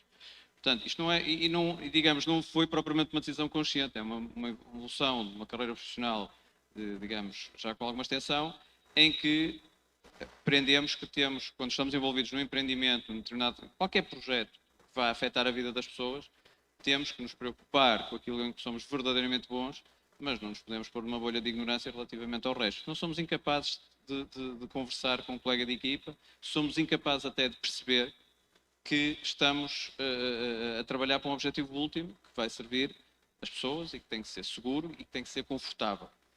Porque, vejamos, qualquer um de vós fica aborrecido se não tiver conforto térmico em casa, se não tiver conforto acústico em casa. Não sei se algum de vós alguma vez se aborreceu com a estrutura da vossa casa não ser segura. Daí nós dizermos, todo o trabalho que nós fazemos de engenharia de estruturas é muito importante, mas uma vez que está feito, depois as pessoas já não se querem preocupar até o dia em que efetivamente há uma catástrofe natural. Não é? Isto é o primeiro ponto, já vou falar dessa questão da segurança. O segundo ponto é esta questão que a Nidia falou e que eu concordo totalmente. O curso não é o final da aprendizagem. Portanto, é a pior coisa que pode haver um profissional de engenharia é ele estar desatualizado. Os médicos preocupam-se muito com isso, e muito bem, mas nós também devemos estar preocupados. Nomeadamente em algumas áreas em que, mesmo em algumas onde eu me mexo, em que aquilo que eu aprendi há 20 e qualquer coisa anos, hoje sabemos que não é seguro. E hoje, digamos, o conhecimento avançou E tivemos de nos atualizar. Um indivíduo que esteja fechado no passado continua a fazer afirmações ou usar modelos que efetivamente hoje sabemos que não funcionam. Portanto, neste caso, pegando na segurança de pessoas e bens, nos empreendimentos onde nós vivemos, num parque habitacional, por exemplo, que está envelhecido, não é? Já muita coisa foi construída, muitos edifícios em Portugal já se começam a aproximar do seu tempo de vida útil, portanto, há uma decisão. O que é que fazemos com eles para continuar a assegurar a segurança das pessoas? Decisão radical, demolimos tudo, voltamos a fazer. Impensável. Questão de resíduos, tudo isso, não é? Portanto, tão armado é um resíduo de construção, não é? Emissões de dióxido de carbono, tudo isso, não queremos isso. Portanto, temos que avaliar a segurança dessas construções. O problema é que o conhecimento também foi avançando e nós hoje sabemos que construções que foram construídas, passo a plenar, há 50, 60 anos, pelos atuais padrões de segurança, já não cumprem todos os requisitos. A questão primordial é necessário, é sequer legítimo nós exigirmos um edifício de habitação? Podemos falar aqui do ISEP, que cumpra todos os requisitos de engenharia moderna? Não, não é legítimo. Nós devemos desenvolver metodologias adequadas à avaliação de segurança de construções existentes. E depois temos que pensar no seguinte: eu não posso, debaixo de uma demanda fundamentalista de segurança estrutural ou até de segurança sísmica, se formos falar das catástrofes naturais, perturbar a vida de toda a gente, não é? E entrar pelos edifícios dentro e agora forçar tudo isto. E, portanto, isto tem que ser tudo conversado entre especialistas nas determinadas áreas e perceber de que forma é que nós conseguimos assegurar níveis aceitáveis de segurança estrutural sem prejudicar tudo o resto. Conforto térmico, conforto acústico, sem criar resíduos de construção e demolição de forma desregrada, etc. De facto, neste momento estamos muito mais, nesta sociedade moderna, estamos muito mais alerta para as consequências das catástrofes naturais, muito à custa dos meios de comunicação social, não é? Porque hoje qualquer evento que haja no mundo, nós somos bombardeados durante uma semana com aquilo. Portanto, esta catástrofe que houve na Turquia, nós tivemos ali dias e dias de emissões em direto, mas tivemos um sismo em Itália em 2016, grande parte de vós se calhar não se recorda, e não se recorda porquê? Não foi bombardeado durante tanto tempo. Foi um sismo num país europeu, muito mais próximo, foi uma catástrofe, foi uma cidade arrasada, morreram muitas pessoas, crianças, foi uma coisa durante o dia, uma coisa horrorosa. E é uma coisa mais próxima, porque nestas catástrofes há muita gente que ainda tem a ideia, mas isto acontece noutros tipos de países, numa sociedade moderna isto não pode acontecer, porque nós estamos muito bem equipados. Lamentavelmente não é assim. Portanto, mas nós temos de cuidar, neste momento não podemos entrar numa demanda de que vamos demolir e fazer de novo. Temos de pensar nos atuais padrões, de ecologia, e tudo isto tem que andar junto. Muitas coisas nós não sabemos tudo, nem vocês, e todos vós vão produzir conhecimento que os vossos filhos hão de pegar nisso e hão de levar isto para a frente. Neste momento, todos nós temos a obrigação de fazer o melhor que pudermos com a informação que temos.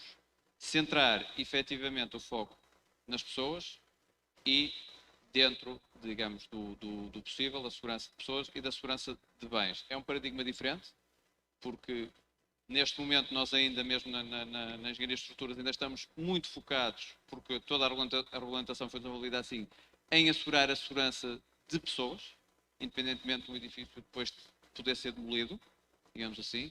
Neste momento já estamos a tentar caminhar para, naturalmente, e por maioria de razão, assegurar a segurança das pessoas, mas também impedir que tenhamos, depois de uma catástrofe como a da Turquia ou de Itália, todos os edifícios que não colapsaram, cumpriram a sua função de facto, proteger a vida das pessoas, terem que ser demolidos. Aconteceu no sismo de Christchurch, na Nova Zelândia, não é? Que morreu muito pouca gente, mas depois as construções foram todas para o lixo, digamos assim, não é? Portanto, começam aqui a aparecer novas áreas, novas especializações, as engenharias forenses, em que nós temos a obrigação de só recomendar uma demolição de uma construção quando ela tiver passado, de facto, todos os seus limites de segurança. Senão temos de pôr o foco mesmo na reabilitação. É uma missão nobre. Eu, por vezes, digo nas aulas de mestrado, digo atenção que nós, engenheiros de estruturas, temos a possibilidade de matar muita gente de uma vez. Quantos médicos matam uma pessoa de cada vez? Se calhar. Mas vou-me atrever a dizer isto. Cuidado com uma laje em cima de num conjunto de pessoas aquilo na boa. Portanto, acho que o foco na segurança, mas repito, tudo isto de mãos dadas, digamos, e qualquer bom profissional de engenharia passado alguns anos de carreira vai aprender que eu tenho a minha especialização, mas eu tenho que ser capaz de discutir com a Teresa e com a Nida, eu não tenho a pretensão de falar de igual para igual, era o que faltava, não é? Mas tenho a obrigação de compreender o que ela me quiser explicar e só isso vai fazer nós todos bons gestores e bons profissionais nesta sociedade. Obrigado, Rodrigo. Temos ainda algum tempo, por isso, isto não faz sentido que a conversa seja só deste lado. Por isso, houve ali um colega que fez uma primeira questão à Teresa sobre a energia hídrica.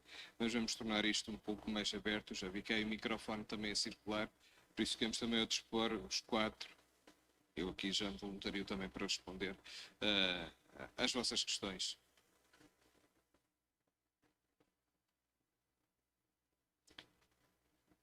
Força.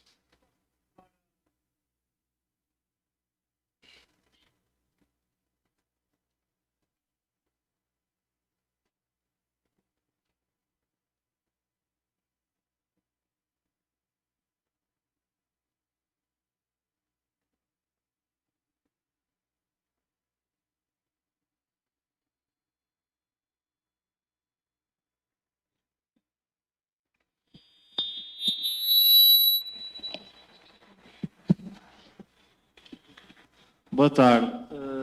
Queria saber, por exemplo, para haver energias renováveis, não seria necessário não existir dependência de energia nuclear, por exemplo? Posso? Ok. Juntamos mais duas ou três questões e depois fazemos as respostas todas de uma vez. Quanto tempo temos, Rodrigo? Exato. Bem, boa tarde a todos. Antes de mais agradecer em nome da Associação de Estudantes aceitarem o convite para estarem aqui connosco. Bem, eu queria fazer duas questões. Uma em relação ao que a engenheira Teresa disse, que nós falámos um bocadinho daquilo que é a questão de que nós ainda não estamos numa sociedade moderna, porque no fundo matamos-nos a trabalhar, peito de férias endividamos. A minha questão é se a construção de uma sociedade moderna está em dificuldade aqui em Portugal, porque no resto da Europa vemos o panorama um bocadinho diferente. E também queria perceber, na opinião do painel, se realmente, se na opinião do painel, falta engenheiros realmente naquilo que é os órgãos de chefia e os órgãos de gestão do nosso país para a construção real da sociedade moderna que estamos a discutir aqui. E depois eu gostava de saber, e que nas últimas décadas temos assistido a isso pela rapidez do passar do tempo, o que era assim, demorava 10 anos a passar, hoje se for preciso demora 1. Qual é que vocês acham que vai ser a próxima engenharia a nascer? Nós nos últimos anos tivemos... Não estamos a ouvir. Não estou a ouvir bem? Não? Se calhar está um bocadinho baixo. É? Se dá jeito para não respondermos ao que tu queres. É, dá jeito. E depois, a minha segunda questão é exatamente, nós temos assistido a algumas engenharias mais recentes, temos por exemplo o caso da engenharia de sistemas, que nasceu há pouco tempo, e engenharia ambiental. Qual é que vocês acham que vai ser a próxima engenharia do futuro, ou aquela que ainda não nasceu e que no fundo o planeta vai precisar que nasça? E aí queria ouvir um bocadinho a opinião do painel inteiro. E eram essas duas. Mais outra questão?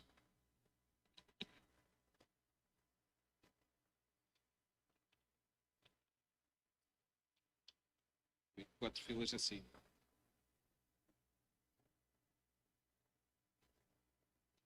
Para fazer a pergunta, diz nome e em que curso é que estás.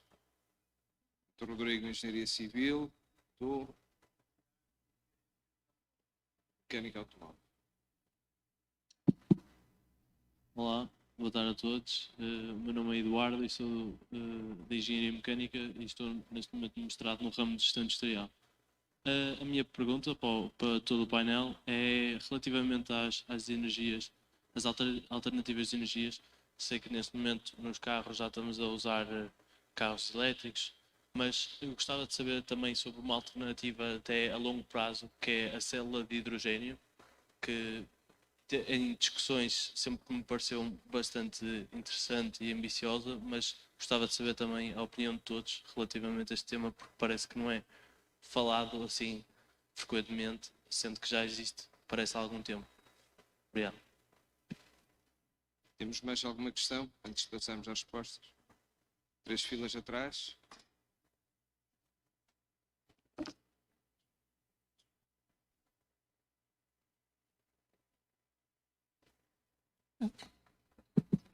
Boa tarde, eu sou a Diana, ando no primeiro ano de licenciatura de Engenharia Civil. A minha pergunta é assim, sobre a segurança nas construções. Quais são as alternativas que vão usar para, por exemplo, peço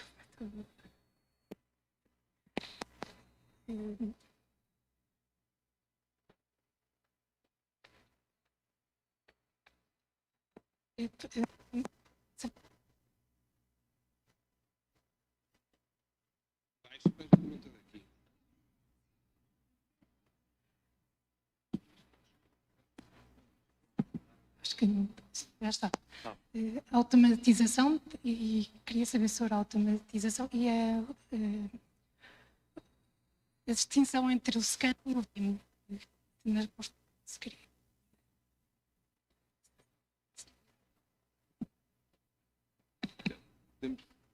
Mais alguma questão ou podemos caminhar para o fecho do painel? Rodrigo, queres começar? Ora bem, vê se eu não tomei notas, não trouxe escrever, mas a ver se me recordo. Portanto, quanto à questão, vou-me referir apenas àquelas que tenho competência para comentar, mas quanto às engenharias, o que será uma engenharia para o futuro, é uma pergunta muito interessante e à qual eu tenho muita dificuldade de responder. Por um lado, acho que houve engenharias novas que surgiram em que surgem de uma forma natural. Já não estamos no tempo só das engenharias clássicas, minas, eletrotécnica, mecânica, civil, etc. Portanto, surgem outras especializações, e muito bem, mas eu acho que tudo o que é bom naturalmente surge de forma espontânea, portanto, ou eu estar a ter a pretensão de dizer, não, acho que vai ser isto ou aquilo, não acho, não sou capaz de responder. Acho que naturalmente o que vai suceder é que vão haver profissionais das engenharias que já existem, sejam elas clássicas ou mais modernas, que se vão começar a especializar em determinadas áreas, que é assim que a investigação é feita, não é? A investigação surge, começamos a ver que se calhar há um caminho por ali, começa por ser uma área, começa por ser uma determinada área de investigação dentro de uma engenharia, não é? E depois, de repente, as coisas evoluem e aparece um curso dessa engenharia. Eu quando comecei a minha formação em engenharia, engenharia informática, acho que não vou dizer um erro, na Faculdade de Engenharia ainda era um ramo da engenharia eletrotécnica. Depois surge, emancipa-se, surge o curso de engenharia informática e hoje, quer dizer, ninguém põe em causa a engenharia informática, como é evidente. Portanto, não sei apontar A ou B, é aqui descobrir uma engenharia nova, mas acho que será algo que vai surgir com muita naturalidade a partir de profissionais das engenharias que já existem. Portanto, acho que isso é uma coisa que não deve ser forçada, digamos, acho que é o avanço do conhecimento que vai exigir. Quanto às questões da segurança, o colega colocou, o que é que estamos a fazer em termos de segurança? Ora bem, em termos de segurança estrutural, há aqui dois grandes vetores. Um é a avaliação de segurança e outro é o reforço. Ou seja, em primeiro lugar, é preciso avaliar construções existentes, à luz do conhecimento que temos hoje, e decidir se elas são capazes de suportar. Tipicamente, estamos a falar do impacto de catástrofes naturais. E tipicamente estamos a falar de eventos sísmicos. Naturalmente que se de hoje para amanhã quisermos mudar a função do edifício e tivermos que aumentar muitas cargas num piso, podemos estar preocupados com cargas verticais. Esse é um problema simples e relativamente simples de resolver. O problema é que, efetivamente, a engenharia sísmica é um ramo de conhecimento em que, no passado, não é? Nós só começamos o grande advento da engenharia sísmica com um regulamento que data de 1982. Portanto, e nessa altura já havia muito parque edificado. Portanto, há toda uma necessidade de avaliação de segurança, que os investigadores nesta área conhecem e que vão levando a cabo, e nós já temos um conhecimento muito realista do país e das necessidades que existem, e o retrato não é tão catastrófico como às vezes pode querer fazer, até porque isso é alarmista, portanto, mas nós sabemos exatamente o estado em que o país se encontra. Em segundo lugar, em termos de reforço, o desafio não é encontrar uma solução de reforço. O desafio é encontrar soluções de reforço que sejam pouco invasivas, não é? E que não desfigurem completamente os edifícios, apesar de haver muitos exemplos no mundo, nomeadamente nos Estados Unidos e noutros países, em que, de repente, o edifício é envolvido numa gaiola de contraventamentos metálicos e as pessoas passaram a ter um contraventamento em frente à janela e pronto, e aprendem a gostar dele e enfim, veem ali uma diagonal, mas enfim. Mas o desafio é esse, portanto, reforçar uma estrutura não é algo muito complicado. O problema é o processo de lá chegar. Não podemos, como eu disse há pouco, perturbar em demasia a vida das pessoas. Mas há, digamos, esse ramo de investigação do desenvolvimento de soluções de reforço minimamente invasivas, sustentáveis, fáceis de integrar, é uma linha muito ativa. Depois tem que haver a necessária regulamentação. Portanto, o papel da engenharia tem que ser regulamentado e, por vezes, nós damos por nós nessa área a não ter suporte regulamentar, naturalmente, e recorremos à literatura científica. Depois, por fim, diferença entre laser scanning e BIM, quer dizer, eu diria uma coisa não tem rigorosamente nada a ver com a outra. Portanto, o laser scanning é uma tecnologia que está cada vez mais em utilização para fazer levantamentos de estruturas existentes, não é? Quer dizer, hoje em dia é uma coisa extraordinária. Eu preciso de fazer um levantamento de uma estrutura existente, não é? Com um equipamento de laser scanning, e eu consigo estar no meu gabinete, por assim dizer, e tendo a informação traçada, ver coisas que não sou capaz de ver num local. Eu também já vejo um bocado mal ao longe, mas enfim, mas não sou capaz de ver no local, quer dizer, no meu computador consigo, com as nuvens de pontos, com a renderização, consigo ver detalhes, é um auxiliar extraordinário. O BIM é uma metodologia, não é? Envolve tudo o que nós quisermos, desde o software, desde a própria abordagem, digamos, à construção, não é? A interação entre projetistas, entre especialidades. Nada tem que ver, ouve-se muito dizer na gira o software BIM. Softwares assentes na metodologia BIM.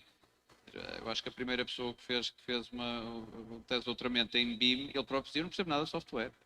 Era um tipo que tinha um doutoramento desenvolvido nesta área, que dominava a metodologia, mas depois não dominava o software A, B ou C. Portanto, duas coisas completamente diferentes. O laser scanning é uma tecnologia com um objetivo muito específico. O BIM é uma metodologia de abordagem ao projeto e pode-se falar que é quase uma revolução, da mesma forma que quando nós passamos do estirador para o CAD, não é? Houve primeiro aquela coisa de que isto não vai pegar, eu faço isto muito mais depressa à mão do que faço no CAD. Hoje em dia já ninguém desenha estirador, como é evidente. O BIM, quer dizer, as pessoas também tiveram essa inércia, porque as pessoas, todos nós temos a nossa inércia, estamos habituados àquela rotina, etc. O facto é que é uma atualização necessária, senão vai acontecer o mesmo que aconteceu a quem resolveu ficar no estirador, é que fica obsoleto e é engolido, digamos, pelo avanço da tecnologia. Portanto, é uma coisa completamente diferente, haveria muito para dizer sobre o BIM, o software é só uma pequeníssima parte, mas respondendo diretamente, uma coisa não tem rigorosamente nada a ver com a outra, se bem que colaboram. Okay? Obrigado, Teresa. Deixa-me ver se eu varro algumas questões. Nuclear, acho que foi a primeira questão, não é? Que eu li o Tiago, a nuclear. Ora, porquê é que nós não temos energia nuclear em Portugal? Olhem, eu digo, infelizmente não temos energia nuclear em Portugal. Porque é uma instalação nuclear, é uma instalação onde eu consigo pôr uma grande potência instalada, e vocês sabem, as economias de escala funcionam, onde eu tenho uma grande central com uma grande potência instalada, eu consigo produzir o quilowatt-hora a preços mais económicos. Mas não temos. Porquê é que não temos? Em Portugal não existe uma central nuclear, não por questões técnicas, mas única e exclusivamente por questões políticas. Nos anos 70 havia uma série de projetos em cima da mesa, que um político rejeitou e acabou. Neste momento é difícil. A opinião pública não ia permitir a construção de uma central nuclear. Depois há aquela coisa psicológica, uma central nuclear e aquela coisa. Olha, deixem-me só dizer-vos, há cerca de 7 ou 8 centrais nucleares em Espanha e nós apanhamos com os resíduos, o lixo radioativo. Portanto, não estamos a tirar proveito numa central nuclear, mas estamos na mesma a apanhar com as desvantagens de uma central nuclear. Portanto, para nós a vantagem de termos 0 centrais nucleares, nuclear não obrigada, é um desobrigado. França tem imensas energias renováveis, mas é uma potência de energia nuclear. Consegue pôr energia bastante mais barata no mercado.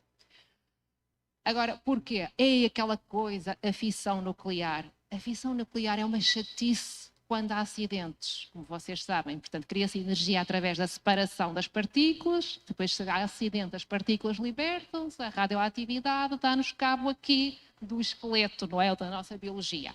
É verdade. Mas há 10 anos começou um estudo fantástico. Centrais nucleares não é com fissão nuclear, é com fusão nuclear, que é exatamente o contrário, obter energia através da união das partículas. E a probabilidade de acidente, no caso de acidente, o risco é muito baixo. Estamos a evoluir bastante para isso, para essa tecnologia das novas centrais nucleares. Muito mais haveria a dizer sobre a energia nuclear, fico-me por aqui, não se responde. Não, havia a dos veículos, não sei se respondeu. Era uma sobre veículos, não era? Esse hidrogênio?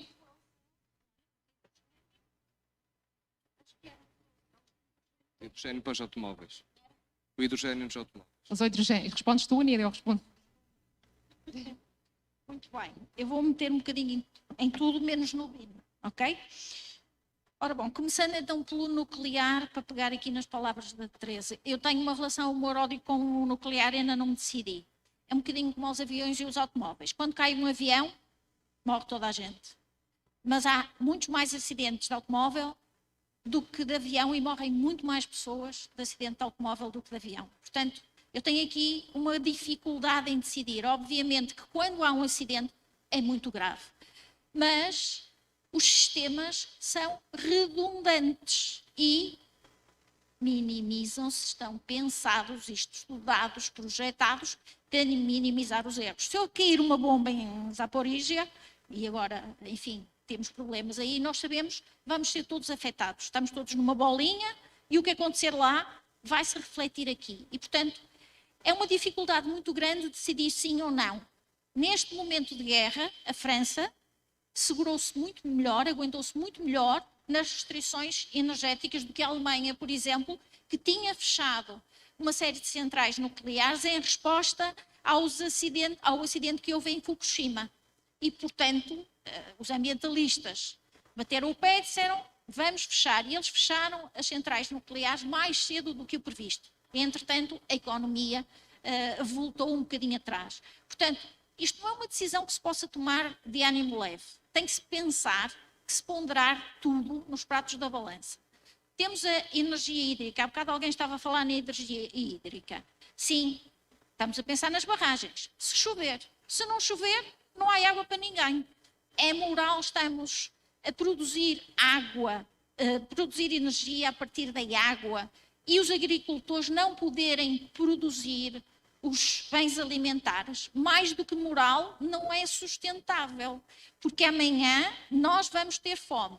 E quando me dizem que vamos racionalizar a distribuição da água, vamos continuar a fornecer água, eu estive a ver o plano da água há pouco tempo, vamos fornecer água às cidades, mas os agricultores não vão poder usar água e eu digo, isto é imoral. Digo eu, não sou política, portanto, acho que posso dizer isto.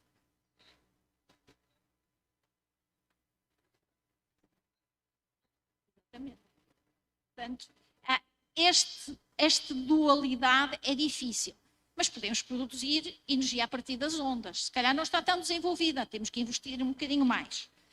Há bocado a Teresa estava a falar na questão da bombagem da água. Custa energia. E nós fazemos isso com o excesso da eólica, que normalmente, à noite, é excedentária. A energia elétrica tem um problema muito grave, como eu costumo dizer aos meus alunos. Ela anda nos fios. Se eu não tiver nada nos fios, no fim do fio, aqueles eletrões perdem-se. E, portanto, um sistema que assente numa rede de distribuição de energia elétrica tem que ter obrigatoriamente maneira de armazenar energia em baterias, ou uma das alternativas é esta.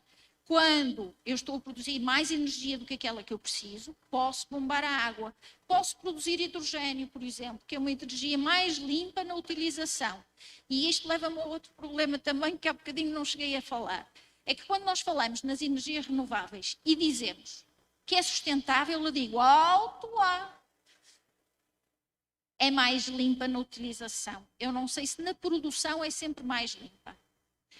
Porque eu agora estou a gastar energia que é mais rica em carbono para produzir os painéis solares, as torres eólicas e por aí fora, para produzir energia mais limpa mais tarde.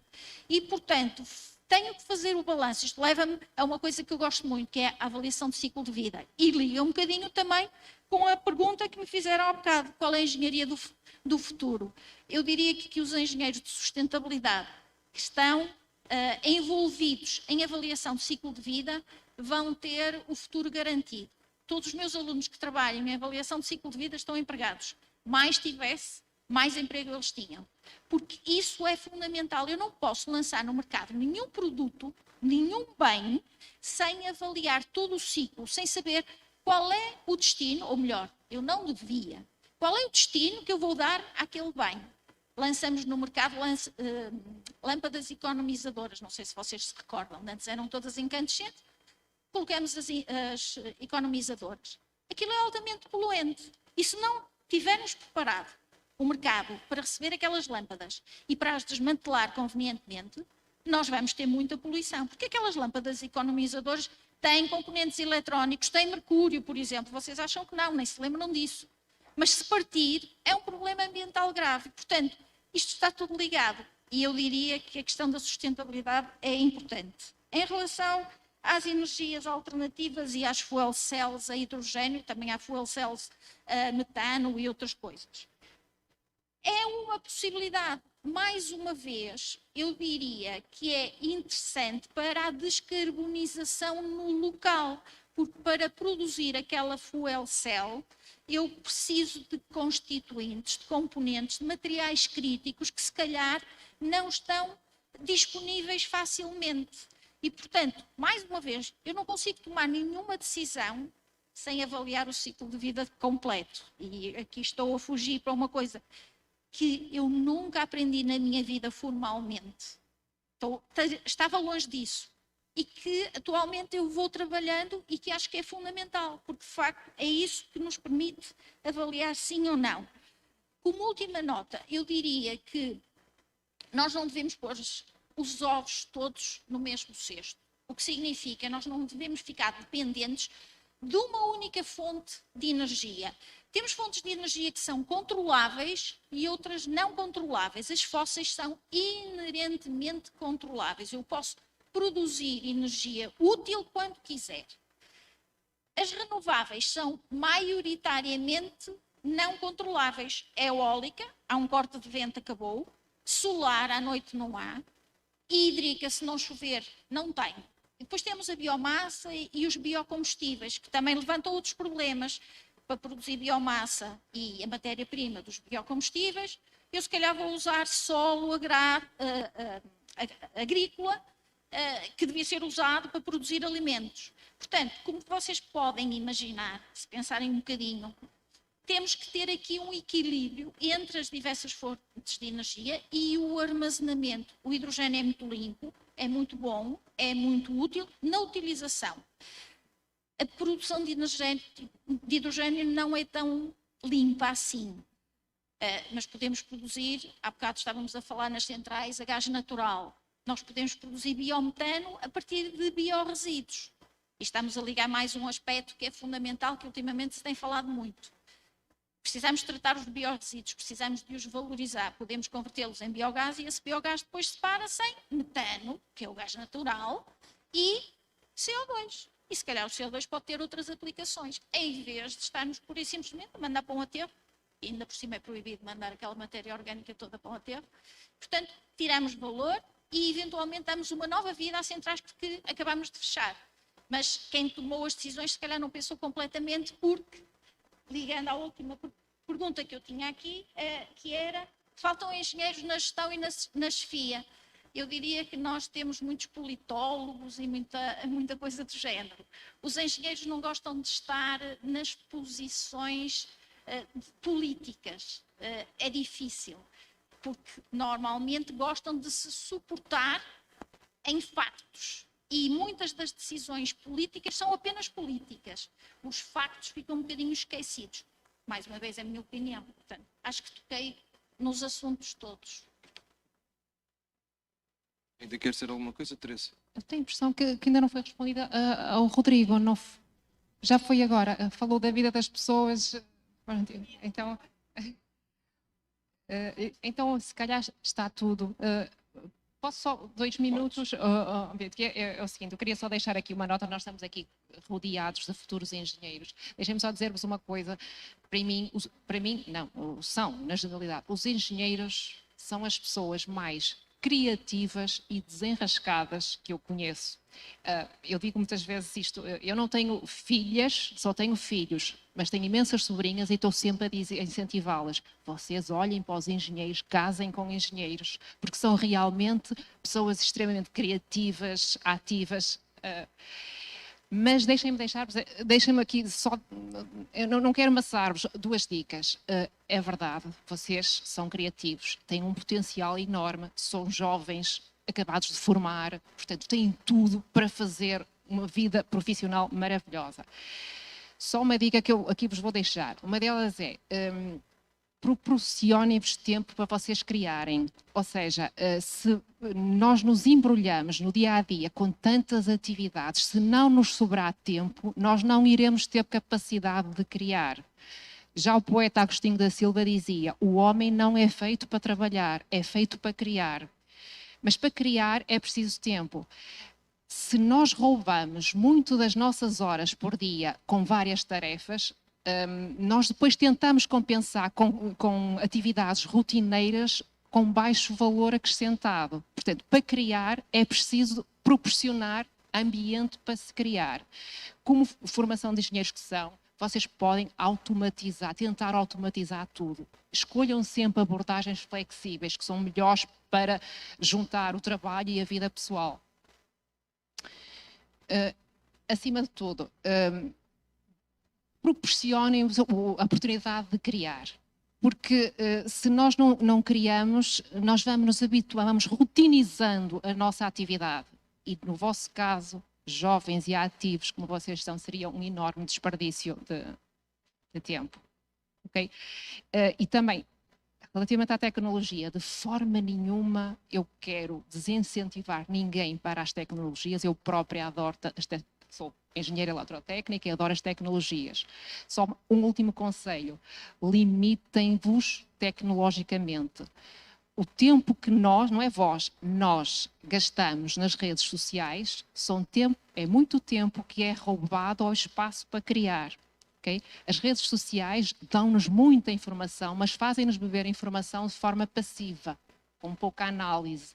E, portanto, esse tempo era um tempo essencial para vocês criarem. Obrigada. Obrigado, Teresa. Aproximando-nos aqui da conclusão do painel, eu queria pegar e também responder aqui às questões do Rodrigo. A Nídia já teve aqui num ponto que todos os alunos que têm formação em ciclo de vida têm empregabilidade plena. Eu diria que hoje só não tem emprego na área da engenharia que é muito fraco. Vale a pena dizermos que não há engenheiros fracos, porque já para haver engenheiros médios e haver engenheiros bons, tem de haver fracos para, em termos relativos, conseguirmos ter comparação. E todos estes desafios que falamos aqui com os 3 participantes do painel e com as vossas questões, e agradecer-vos as vossas questões que foram pertinentes, desde o nuclear, ao BIM, às células de hidrogênio, por isso a agenda está aqui. e tudo aquilo que o país e o mundo tem de prosseguir. Eu, na semana passada, li uma notícia que no momento em que a Europa fecha as centrais de carbono, e Portugal, de carbono, não, de carvão que emitia dióxido de carbono, e agora já do gás, a China, no ano passado, licenciou o maior número de centrais de carvão que comparativamente com os anos anteriores. Por isso, isto é um ecossistema global que tem de fechar. E os engenheiros, e o Rodrigo já me ouviu várias vezes a dizer isto, têm de ser líderes e têm de ter a ambição de conseguir ser líderes. E eu, quando falo desta liderança, não é uma liderança ideológica, que já vimos aqui nas respostas do painel, que as decisões políticas não são técnicas. Muitas das vezes têm uma matriz ideológica muito forte, por isso hoje seria impensável conseguirmos ter uma central nuclear em Portugal. Eu sou daqueles que acho que devíamos ter energia nuclear em Portugal. E todos os meses nós pagamos a conta da energia e pagamos o custo de não a ter. Agora, no dia em que aparecesse um governo a dizer que ia construir uma central nuclear, que hoje em dia eu acho que assegura, por exemplo, eu não me lembro de um acidente numa central nuclear, eu lembro-me de uma barragem que colapsou. Quando a Anida estava aqui a colocar essa questão, estava-me a tentar lembrar. Qual foi? Sim, já foi um tempo, por isso é uma energia que assegura e nós negamos isso enquanto país, mas se formos ver a nossa fatura de energia, está lá que nós compramos energia nuclear e aceitamos isso com facilidade. As novas engenharias. Eu concordo com o que o Rodrigo Falcão Moreira tocou há pouco e sou cada vez mais defensor que nós devemos ter uma base de poucas engenharias. E aqui voltarmos para as engenharias clássicas. E eu acho que às vezes diabolizamos Bolonha, mas Bolonha trouxe-nos algumas coisas boas. E essa foi uma delas. Eu sou daqueles que defendem, não é por estar aqui no ISEP, que aquelas escolas que não estavam no sistema dual de mestrado, licenciatura mais mestrado, o governo fez muito bem obrigar que estivessem, porque está tudo num diapasão, está tudo no outro. E Bolonha trouxe-nos esta vantagem, por isso se nós tivermos uma boa formação de base, dá-nos a liberdade depois de com a formação contínua, com os mestrados, com cursos de formação, irmos afunilando e então criando as novas engenharias. Por isso, não estou tão certo quanto isso que tenhamos na engenharia a nascer como cogumelos nos próximos tempos. Por isso, devemos estabilizar numa boa formação de base. E há 100 anos atrás havia uma engenharia que era a civil e que só nasceu porque havia a engenharia militar, então criou-se a engenharia civil e depois houve um conjunto de engenharias que saíram dali, outras que estão a sair do ramo da engenharia mecânica. O Rodrigo tocou num ponto há pouco, a engenharia informática não é assim há tanto tempo atrás, não existia porque era um ramo da eletrotécnica, hoje já existe, por isso acho que devemos caminhar no sentido de termos as engenharias clássicas mais fortes, depois termos engenharias específicas. Isso vai nos dar mais capacidade de mudança e de resiliência face às necessidades do mercado. Esta tal sociedade moderna que tu nos fizeste o desafio de desenhar e de projetar hoje aqui. E depois, sobretudo, o engenheiro, e terminando agora com isto, e que foi transversal aqui aos 3 participantes do painel, é uma engenharia, é uma ciência que nos ensina a pensar. Vocês vão sair daqui com meia dúzia de conhecimentos técnicos, que passado 2 ou 3 anos já estão totalmente ultrapassados. Mas há uma coisa que vos fica aí. Foi a programação que os seus professores vos puseram, que é uma abordagem de resolver problemas, é uma abordagem para trabalhar. Por isso é que nós vemos muitas vezes engenheiros que são CEOs de bancos, que são diretores de marketing. E porquê que isto acontece? Não é porque percebam de finanças ou porque percebam de marketing. É porque foi a capacidade de pensar, a capacidade de organização, a capacidade de resolver problemas que fez com que eles, aplicando áreas de conhecimento específica, conseguiram ter sucesso. Por isso é que ontem aqui na sessão de abertura falava antes de chegar ao topo da montanha, as montanhas começam no fundo do mar. E quando vocês terminam a vossa formação académica, talvez estejam à tona da água. Mas a montanha ainda está lá muito alta e há vários caminhos para chegar lá. E o engenheiro Belmiro de Azevedo dizia que o engenheiro, ao fim de 10 anos, se não for gestor, já nem engenheiro é. Por isso é que também, já não sei, acho, era engenheiro químico e depois foi gestor. A engenharia química tem uma matriz muito forte de gestão, de certificação, de normas de qualidade. E é um olho das competências que a gestão de projeto tem, que eu acho que se aplica na perfeição à engenharia, que tem 3 tipos de competências. As primeiras são as competências técnicas. e essas vocês adquirirem aqui, nas escolas, a par de outras suas competências comportamentais que podem ser treinadas e não se podem adquirir com tanta facilidade. E depois há uma outra que são as competências de contexto. E o que é o contexto? É o meio em que nos inserimos, as empresas onde vão trabalhar, os clientes com quem se vão relacionar, os países com quem estão a trabalhar. E é daqui que vocês vão ter capacidade de ter mais ou menos sucesso. Mas, sobretudo, não se esquecer que isto aqui tem de ser sempre uma abordagem holística, orientada a processos e aproveitarem, sobretudo, estes tempos que estão a viver aqui para se formarem e deixo um desafio, não terminem na licenciatura. É um erro pensar que quando aqueles empregadores que estão lá fora os quiserem já levar no fim da licenciatura, pensem duas vezes. Esse não é o caminho. Não é possível termos um engenheiro na sua perfeição com 3 anos de formação. Terminem os vossos mestrados e vão para o mercado de trabalho bem mais preparados. E isto queremos dizer também que há engenharias melhor do que outras não há. É impossível hoje conseguirmos fazer o que quer que seja de forma isolada. O conhecimento tem de ser cada vez mais integrativo e estas competências que a Nídia há pouco falou da sustentabilidade, eu diria que hoje nós associamos muito a sustentabilidade ao ambiente. Mas rapidamente nós vamos ver a sustentabilidade totalmente internalizada na engenharia civil, na eletrotécnica, na mecânica, na química, porque vão ser valores do nosso trabalho que vamos ter de incorporar no dia a dia e dentro daquela programação que estes seus professores vos metem na cabeça de como aprender a lidar e de como aprender a trabalhar, a sustentabilidade estará lá. Mais uma vez, muito obrigado. A Ordem dos Engenheiros estará disponível para vos receber, para colaborar convosco e quer eu, quer os professores que aqui estão, que são dirigentes da Ordem, são seguramente também embaixadores do caminho que queremos que vocês sigam também connosco. Muito obrigado.